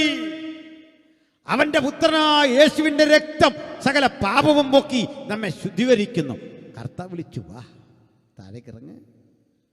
സക്കായി വേഗത്തിൽ ഇറങ്ങി വന്നു. സക്കായിക്കൊരാഗ്രഹമുണ്ട്. ഗുരു, നീ എന്നെ ശിക്ഷിക്കണം, നീ എന്നെ വഴക്ക് പറയണം, നീ എന്നെ തല്ലണം, നിൻ്റെ ശിക്ഷ ഏറ്റുവാങ്ങാൻ നമ്മുടെ ശിരസ്കനായി ഞാൻ തിരുമുമ്പിൽ നിൽക്കുകയാണ് ഗുരു. ഇതാ മനസ്സ്. ആ ചാപ്റ്റർ തുറക്കാതെ യേശു പറയുകയാണ്, ഇന്നേ നിൻ്റെ വീട്ടിലാണ് എൻ്റെ ഭക്ഷണം. നിൻ്റെ വീട്ടിലാണ് ഭക്ഷണം. അതിന് പറയണമെന്നുണ്ട്, ഗുരു വരല്ലേ, എൻ്റെ ഭക്ഷണം അശുദ്ധമാണ് ഗുരു. അതെങ്ങനെ അശുദ്ധം എന്നറിയണ്ടേ? പാകപ്പെടുത്തിയപ്പോഴോ അശുദ്ധ മൃഗത്തെ പാകം ചെയ്തുകൊണ്ടല്ല. നൂറുകണക്കിന് ആളുകളുടെ കണ്ണീര് ആ ഭക്ഷണത്തിലുണ്ട്. ആ ചപ്പാത്തി കൊള്ളില്ല ഗുരു, ആ ചായ കൊള്ളില്ല ഗുരു, ആ ചിക്കൻ കൊള്ളില്ല ഗുരു. കാരണം ഞാൻ വീട്ടിൽ ഇത് ഉണ്ടാക്കുമ്പോൾ ഇത് കഴിക്കേണ്ട അർഹതപ്പെട്ട നിരവധി കുഞ്ഞുങ്ങൾ കരയുന്നുണ്ട്. അവരൊക്കെ തന്നെ ചൂടുവെള്ളം കുടിച്ച് വീട്ടിൽ ഉറങ്ങിക്കിടപ്പുണ്ട്, പട്ടിണി കിടപ്പുണ്ട്. എൻ്റെ കൂടെ നീ ഇത് കഴിക്കുമ്പോൾ സഹിക്കാൻ പറ്റുന്നില്ല ഗുരു, ചിന്തിക്കാൻ പറ്റുന്നില്ല ഗുരു. ഈ ഗുരു അങ്ങനല്ലെന്നേ. അവൻ നിന്നെ തൊട്ടാൽ അവൻ ആ ഭക്ഷണം കഴിച്ചാൽ നിന്റെ പൂർവകാല പാപവും ഇപ്പോഴുള്ളതും ശുദ്ധീകരിക്കപ്പെട്ട് ഒരു പുതുമനുഷ്യനാക്കി തീർക്കുന്ന ദിവ്യ ഔഷധമാ നസ്രയനായ യേശുക്രിസ്തുവിന്റെ സുവിശേഷം. അതാ ഞങ്ങൾ ഈ ഗ്രാമത്തോട് പറയുന്നേ, ശുദ്ധമാക്കുന്ന സുവിശേഷം. കണ്ട നാട്ടുകാരൻ പറയാ, ഈ യേശു എന്തൊരു മനുഷ്യനാ. ശരി, ഞങ്ങളുടെ പ്രതീക്ഷകളെല്ലാം പോയി. ഞങ്ങളുടെ പ്രതീക്ഷ ആ നാട്ടിൽ കൊള്ളാവുന്ന മനുഷ്യരെയൊക്കെ ചേർത്തൊരു സംഘടന ഉണ്ടാക്കി മാന്യന്മാർക്ക് മാത്രം കൂടാൻ പറ്റുന്ന ക്ലബ്ബൊക്കെ സൃഷ്ടിച്ച് അവിടെ അന്തസ്സുള്ള ആളുകളെ മാത്രം ഇരുത്തി കുലീനത്വമുള്ളവനെ കൂട്ടത്തിലിരുത്തി ഒക്കെ പോകുന്ന അവർക്ക്. പക്ഷേ ഇവിടെ ഇപ്പോൾ കൂടെ കൂട്ടിയ മനുഷ്യൻ്റെ സ്റ്റാൻഡേർഡ് കണ്ടില്ലേ? ഒരു വല്ലാത്തൊരുത്ത്. കഴിഞ്ഞ ആഴ്ച ചെന്ന് യേശു സഹകരിച്ച വീട് കണ്ടില്ലേ? പാപിയായ ഒരു സ്ത്രീ കല്ലെറിയാൻ വിധിക്കപ്പെട്ടെ. അതിനുമുമ്പ് യേശു ഇങ്ങോട്ട് കൊണ്ടുവന്ന മത്തായിയെ കണ്ടില്ലേ? ഇതുപോലൊരു ചുങ്കക്കാരൻ. പക്ഷെ കഷ്ടം, ഇതെന്തൊരു പോക്ക. അവനെ പാപി പാപി എന്ന് വിളിച്ച് സമൂഹം ഇങ്ങനെ പിറുപിറുക്കുന്ന ഘട്ടത്തിൽ അടുത്തൊരു കാര്യം കണ്ടു. അതെന്താണെന്നറിയണ്ടേ? ഇവരെല്ലാം പറയാ സഖായി ഒരു കുടില തന്ത്രജ്ഞൻ, സഖായി ഒരു പാപി, ചുങ്കക്കാരൻ, അഴിമതിക്കാരൻ. ഈ വാക്കുകളുടെ ആ സ്ഥിരമായ പ്രവാഹം ഇങ്ങനെ ഒലിച്ചിറങ്ങുക, ലാവ പോലെ ചുട്ടുപഴുത്ത വാക്കുകൾ കൊണ്ട് അവരാക്രമിക്കുമ്പോൾ യേശു പറയുക, ഇവനും അബ്രഹാമിൻ്റെ പുത്രനാകയാൽ. ലോകം പറയുന്ന പോലല്ല, നിന്റെ വിലാസം മാറ്റാൻ കഴിയുന്നവൻ, ആ സ്ഥിതിഗതി മുഴുവൻ മാറ്റാൻ കഴിയുന്നവൻ, കുടുംബചരിത്രം മുഴുവൻ മാറ്റാൻ കഴിയുന്നവൻ, ജീവിതത്തിൽ ഇതുവരെ അനുഭവിച്ച ത്യാഗങ്ങളെ മുഴുവൻ അടിമുടി പരിഷ്കരിക്കാൻ കഴിയുന്നവൻ, അതിൻ്റെ ആകത്തുകയെ കൂടുതൽ കരുത്തോടെ തിരിച്ചു തരാൻ കഴിയുന്ന ഒരുവൻ ഇന്ന് നമ്മുടെ മധ്യേ വന്നിട്ടുണ്ടെങ്കിൽ ആ ദൈവ സാന്നിധ്യമാ നമ്മെ ഇന്ന് പരിഷ്കരിക്കുന്നത്, നമ്മെ മാറ്റിമറിക്കുന്നത്. ഹല്ലേലൂയ. അപ്പോൾ സക്കായി ഇറങ്ങി വരുമ്പോൾ പറയാ, ഞാൻ എൻ്റെ ഭൂസ്വത്തിൻ്റെ പാതി ദരിദ്രർക്ക് കൊടുക്കും. ചതിവായി വല്ലതും വാങ്ങിയെങ്കിൽ കണക്കെടുത്ത് പരിശോധിച്ചിട്ട് 4 ഇരട്ടി കൊടുക്കും. ധനാഢ്യന. ഇതുവരെ അവൻ്റെ മനസ്സിലെ മോഹം ഉള്ള ഭൂമി എങ്ങനെ എക്സ്റ്റെൻഡ് ചെയ്യണം, കൂടുതൽ കൂടുതൽ വെട്ടിപ്പിടിക്കണം. പലിശയ്ക്ക് പണം തന്നിട്ട് ഭൂമി അറ്റാച്ച് ചെയ്ത് കൊടുത്ത് അന്നേരത്തെ കാര്യത്തിന് ചികിത്സയ്ക്ക് വേണ്ടി, ഭർത്താവിൻ്റെ ചികിത്സയ്ക്ക് വേണ്ടി, വൃക്ക മാറ്റി വെക്കാൻ വേണ്ടി, ഹാർട്ടിൻ്റെ ഓപ്പറേഷന് വേണ്ടി പണം കൊണ്ടുവരിക. സ്ഥലമെല്ലാം അറ്റാച്ച് ചെയ്തു. ഇത് പിടിക്കാൻ വരുന്ന മനുഷ്യൻ, അവൻ അയക്കുന്ന ആ ഗുണ്ടാപ്പടയ്ക്ക് കരുണയെന്നൊന്നില്ലെന്നേ. അത്യാസന്ന നിലയിൽ ഓക്സിജൻ എടുത്ത് കിടന്നാലും കാരുണ്യമെന്നൊന്നും അവരുടെ മനസ്സിലില്ല. മനസ്സ് തഴമ്പിച്ചു പോയി. നിങ്ങൾ കരഞ്ഞിട്ട് കാര്യമില്ല. സ്ഥലം പോക്ക, ആട്ടിമുട്ടി പോക്ക, തകർച്ചയാ. ഞാനിതുപോലെ കണ്ടു ഒരിക്കലൊരു വീട്. ആ വീട് മുഴുവൻ ആത്മഹത്യ ചെയ്യാനിരിക്കുന്ന മനുഷ്യരാ. പ്രായപൂർത്തിയായ ഒരു പെൺകുട്ടിയും ഒരു ആൺകുട്ടിയുമുണ്ട്. റോഡരികിൽ നല്ലൊരു വീടും 10-40 സ്ഥലവുമുണ്ട്. ബിസിനസ് പാളിപ്പോയി. ഇത് മുഴുവൻ പോക്കാണ്. ഇതാ ഇപ്പോൾ വന്നിരിക്കുക. ആ കൂടെ ആ വീട്ടിലെ പിതാവിന് ഒരു കൊറോണറി ബൈപ്പാസ്. ഇതെല്ലാം കൂടെ ഒരു ഘട്ടത്തിൽ വന്നിരിക്കുക. പലിശ മുടങ്ങി, വാഹനമൊക്കെ പോയി, ചവിട്ട് സൈക്കിൾ പോലുമില്ല. കടയിലെ സാധനങ്ങളെല്ലാം കൊണ്ടുപോയി. സാനിറ്ററി ഐറ്റംസ് ഒക്കെ വിൽക്കുന്ന കടയാണ്. ഇതെല്ലാം പോക്കായി. കടം തിരിച്ചു കൊടുക്കാൻ വഴിയില്ല, ഒരു വഴിയില്ല. പല ആളുകളോട് പണം വാങ്ങിയിട്ടുണ്ട്. പല ടീമുകൾ പല സമയം വന്ന് രാവെളുക്കോളം ഇരുന്ന് പ്രായപൂർത്തിയായ ഒരു പെൺകുട്ടിയൊക്കെ ഉള്ള വീട്ടിൽ അശ്ലീലം നിറഞ്ഞ തെറി പറഞ്ഞ് ചീത്ത പറഞ്ഞ് എന്തോർത്താ വാങ്ങിയത് 100 കഥകൾ കേട്ട് കേട്ട് കേട്ട് മടുത്തവര്. അരമുമ്പിൽ ഒറ്റ വഴി, ആത്മഹത്യ.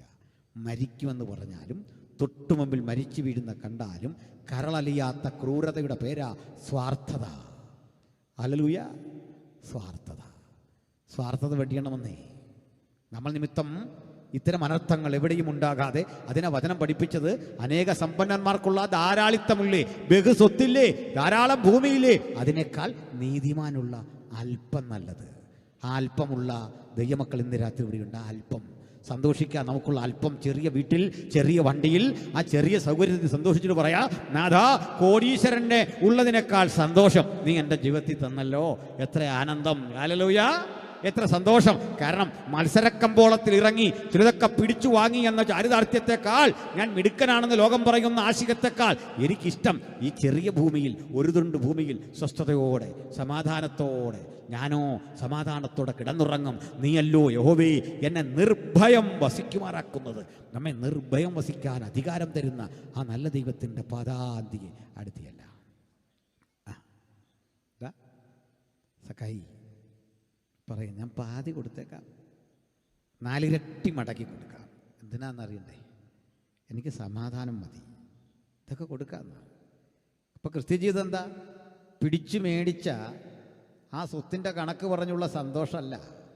അവൻ്റെ ബാലൻസ് ഷീറ്റിൽ അവൻ കൊടുത്ത് അനുഗ്രഹിക്കപ്പെട്ടതിൻ്റെ കണക്കാണ് എഴുതേണ്ടത്. വീതം വെച്ചപ്പോൾ 3ഉം 4ഉം സഹോദരിമാരുള്ള വീട്ടിൽ നിങ്ങൾ ഈ സഹോദരിക്ക് കൊടുക്കേണ്ടത് കൊടുക്കാതെ, അനുജന് കൊടുക്കേണ്ടത് കൊടുക്കാതെ, ജ്യേഷ്ഠന് കൊടുക്കേണ്ടത് കൊടുക്കാതെ മത്സരിച്ച് പിടിച്ച് കോടതിയിൽ പോയി ഫൈറ്റ് ചെയ്ത് വരുന്നതിനേക്കാൾ നല്ലതാ ഇതെൻ്റെ ചേട്ടനല്ലേ, ഇരിക്കട്ടെന്നേ, സഹോദരിയല്ലേ, ഇരിക്കട്ടെന്നേ. ഈ മനസ്സ് തരുന്നൊരു സുഖമുണ്ടല്ലോ, അത് തരുന്നൊരു പ്രാഗൽഭ്യമുണ്ടല്ലോ, അത് വളരെ വലുതാണെന്ന് ആ ചേട്ടനും തോന്നും. നീ വിട്ടുകൊടുത്തല്ലേ നല്ലത്. വിട്ടുകൊടുത്ത് ജയിച്ച് എത്ര പേര് വിട്ടിപ്പുണ്ട്. വിട്ടുകൊടുത്ത് ജയിച്ച് വിട്ടുകൊടുത്ത് ജയിക്കാൻ വിളിക്കപ്പെട്ടവരാ നമ്മൾ. ഇഫ് ഇറ്റ് ഈസ് യുവേഴ്സ്, നിൻ്റെയാണ് ഇത്, എടുത്തുകൊള്ളുക എന്ന് പറയുന്നൊരു പടം നമ്മെ പഠിപ്പിച്ചവനാണ് യേശു. ഒരുത്തൻ വസ്ത്രം അപകരിച്ച് കളഞ്ഞാൽ, അവരൊരുത്തൻ നിൻ്റെ പുതപ്പ് അപകരിച്ചാൽ വസ്ത്രവും കൊടുത്തേക്കാൻ അവൻ കൊണ്ടുപോട്ടെ സ്നേഹിത, കൊണ്ടുപോയിക്കൊള്ളൂ എന്ന് പറയുന്ന മനോഹരമായ ഒരു പാഠം. ഈ പാഠം പകർന്നു നിന്ന അരിമ ഗുരു പറയുക, എനിക്ക് നിൻ്റെ വീട്ടിൽ പാർക്കണം, നിന്നോടുകൂടെ കഴിക്കണം. ഇവൻ്റെ റിസൾട്ട് പറയുക, ഞാൻ സ്ഥലത്തിൻ്റെ പാതി ദരിദ്രർക്ക് കൊടുക്കും. ചതിവായി വാങ്ങിയത് എനിക്കറിയാം, കണക്ക് പരിശോധിച്ച് 4 ഇരട്ടി തിരിച്ചു കൊടുക്കും. ഞാനിത് പറഞ്ഞ് അവസാനിപ്പിക്കാം. പെന്തക്കോസ്ത് സഭകളെന്ന് കേട്ടിട്ടുണ്ട്. ഇത് ഞങ്ങളുടെ ഐക്യ കൺവെൻഷനാണ് ബഹുജനങ്ങളെ. എന്താ ഇതിൻ്റെ പ്രത്യേകത എന്നറിയണ്ടേ? ഇത് ഉണ്ടായി വന്ന ധാരകൾ പലതരത്തിലാണ്. പൂനെയിലെ മുക്തി മിഷനിൽ ആരംഭിച്ചൊരു ഉണർവുണ്ട് വർഷങ്ങൾക്കപ്പുറത്ത്, പണ്ഡിറ്റ് രമാഭായിയുടേത്.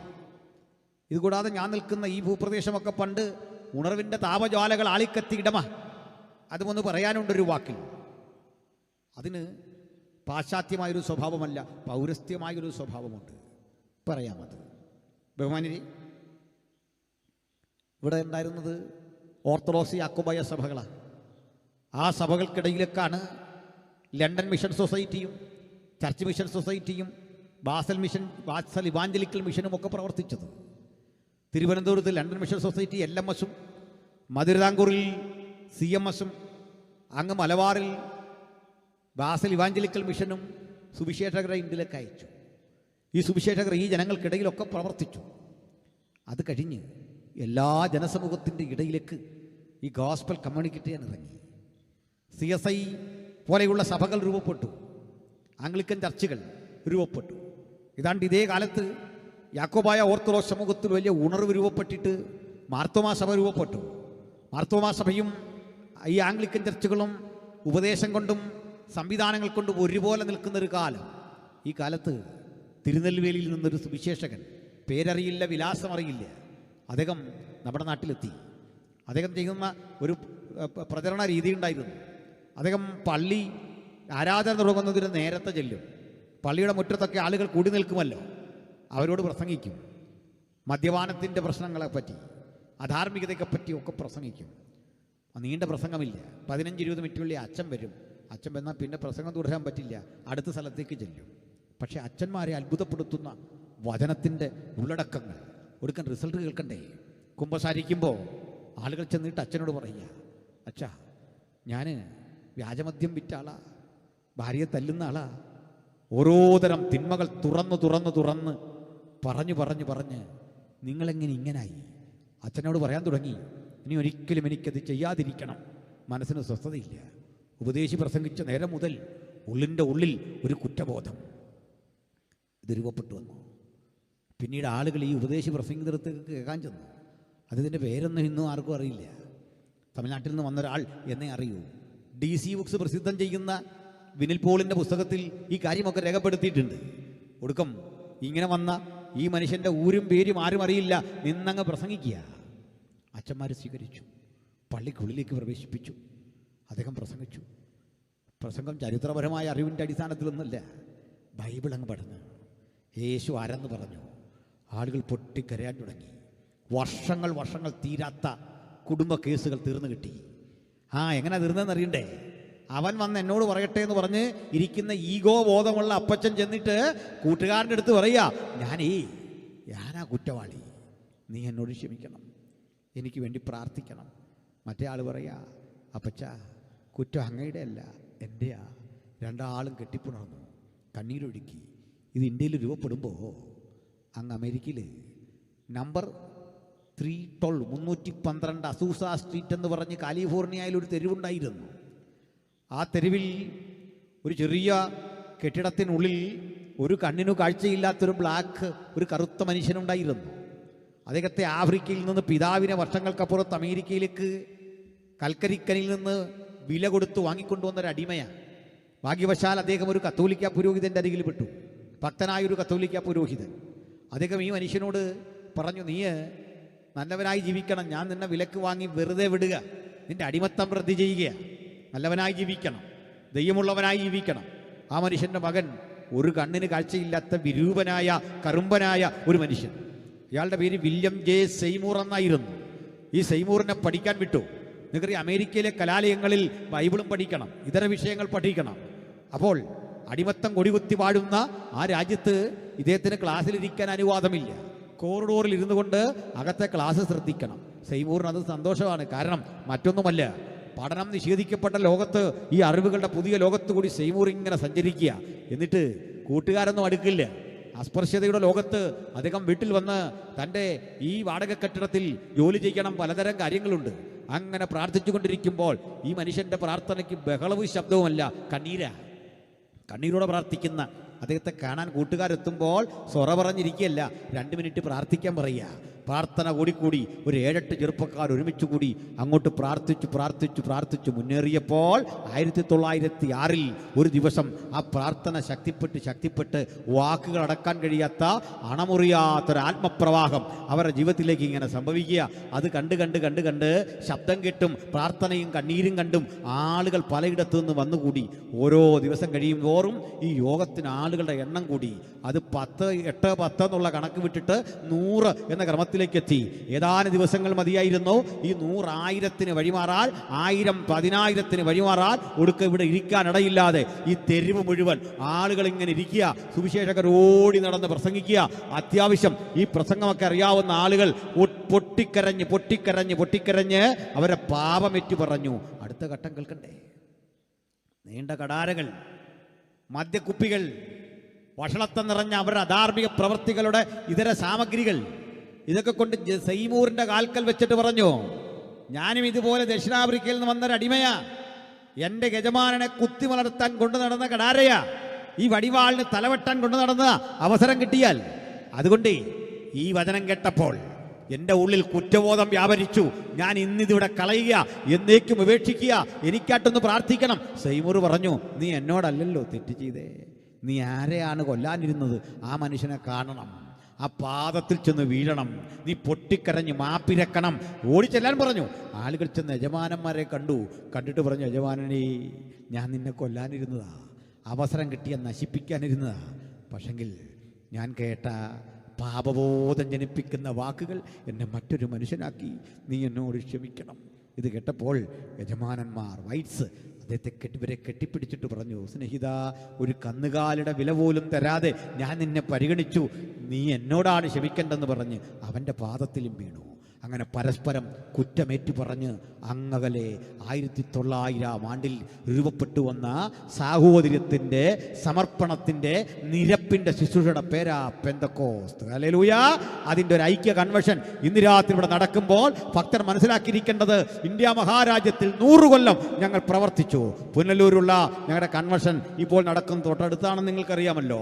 ഇതുപോലെ മുളക്കുഴയുള്ള കൺവെൻഷനുണ്ട്, തിരുവല്ലയിലുള്ള കൺവെൻഷനുണ്ട്, ഞങ്ങളുടെ കൺവെൻഷനുകൾ കുമ്പനാട് നടക്കുന്നുണ്ട്.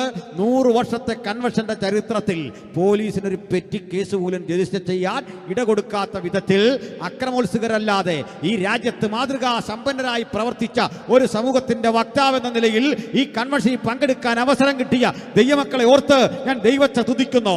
രാജ്യം ഭരിക്കുന്ന ഭരണാധികാരികൾക്ക് വേണ്ടി ആത്മാർത്ഥമായി പ്രാർത്ഥിക്കുമെന്ന് ഉറപ്പുള്ള ഒരു ജനതയുടെ രൂപവൽക്കരണത്തിന് കുറ്റബോധത്തെ, കുറ്റകൃത്യത്തെ എന്നേക്കും റദ്ദ് ചെയ്തുകൊണ്ട് ഒരു നവജീവിതത്തിന്റെ പരിശുദ്ധാത്മന്റെ ജീവിതം നമുക്ക് പ്രദാനം ചെയ്ത മാർഗത്തിന്റെ പേരാ പെന്തക്കോസ്ത്.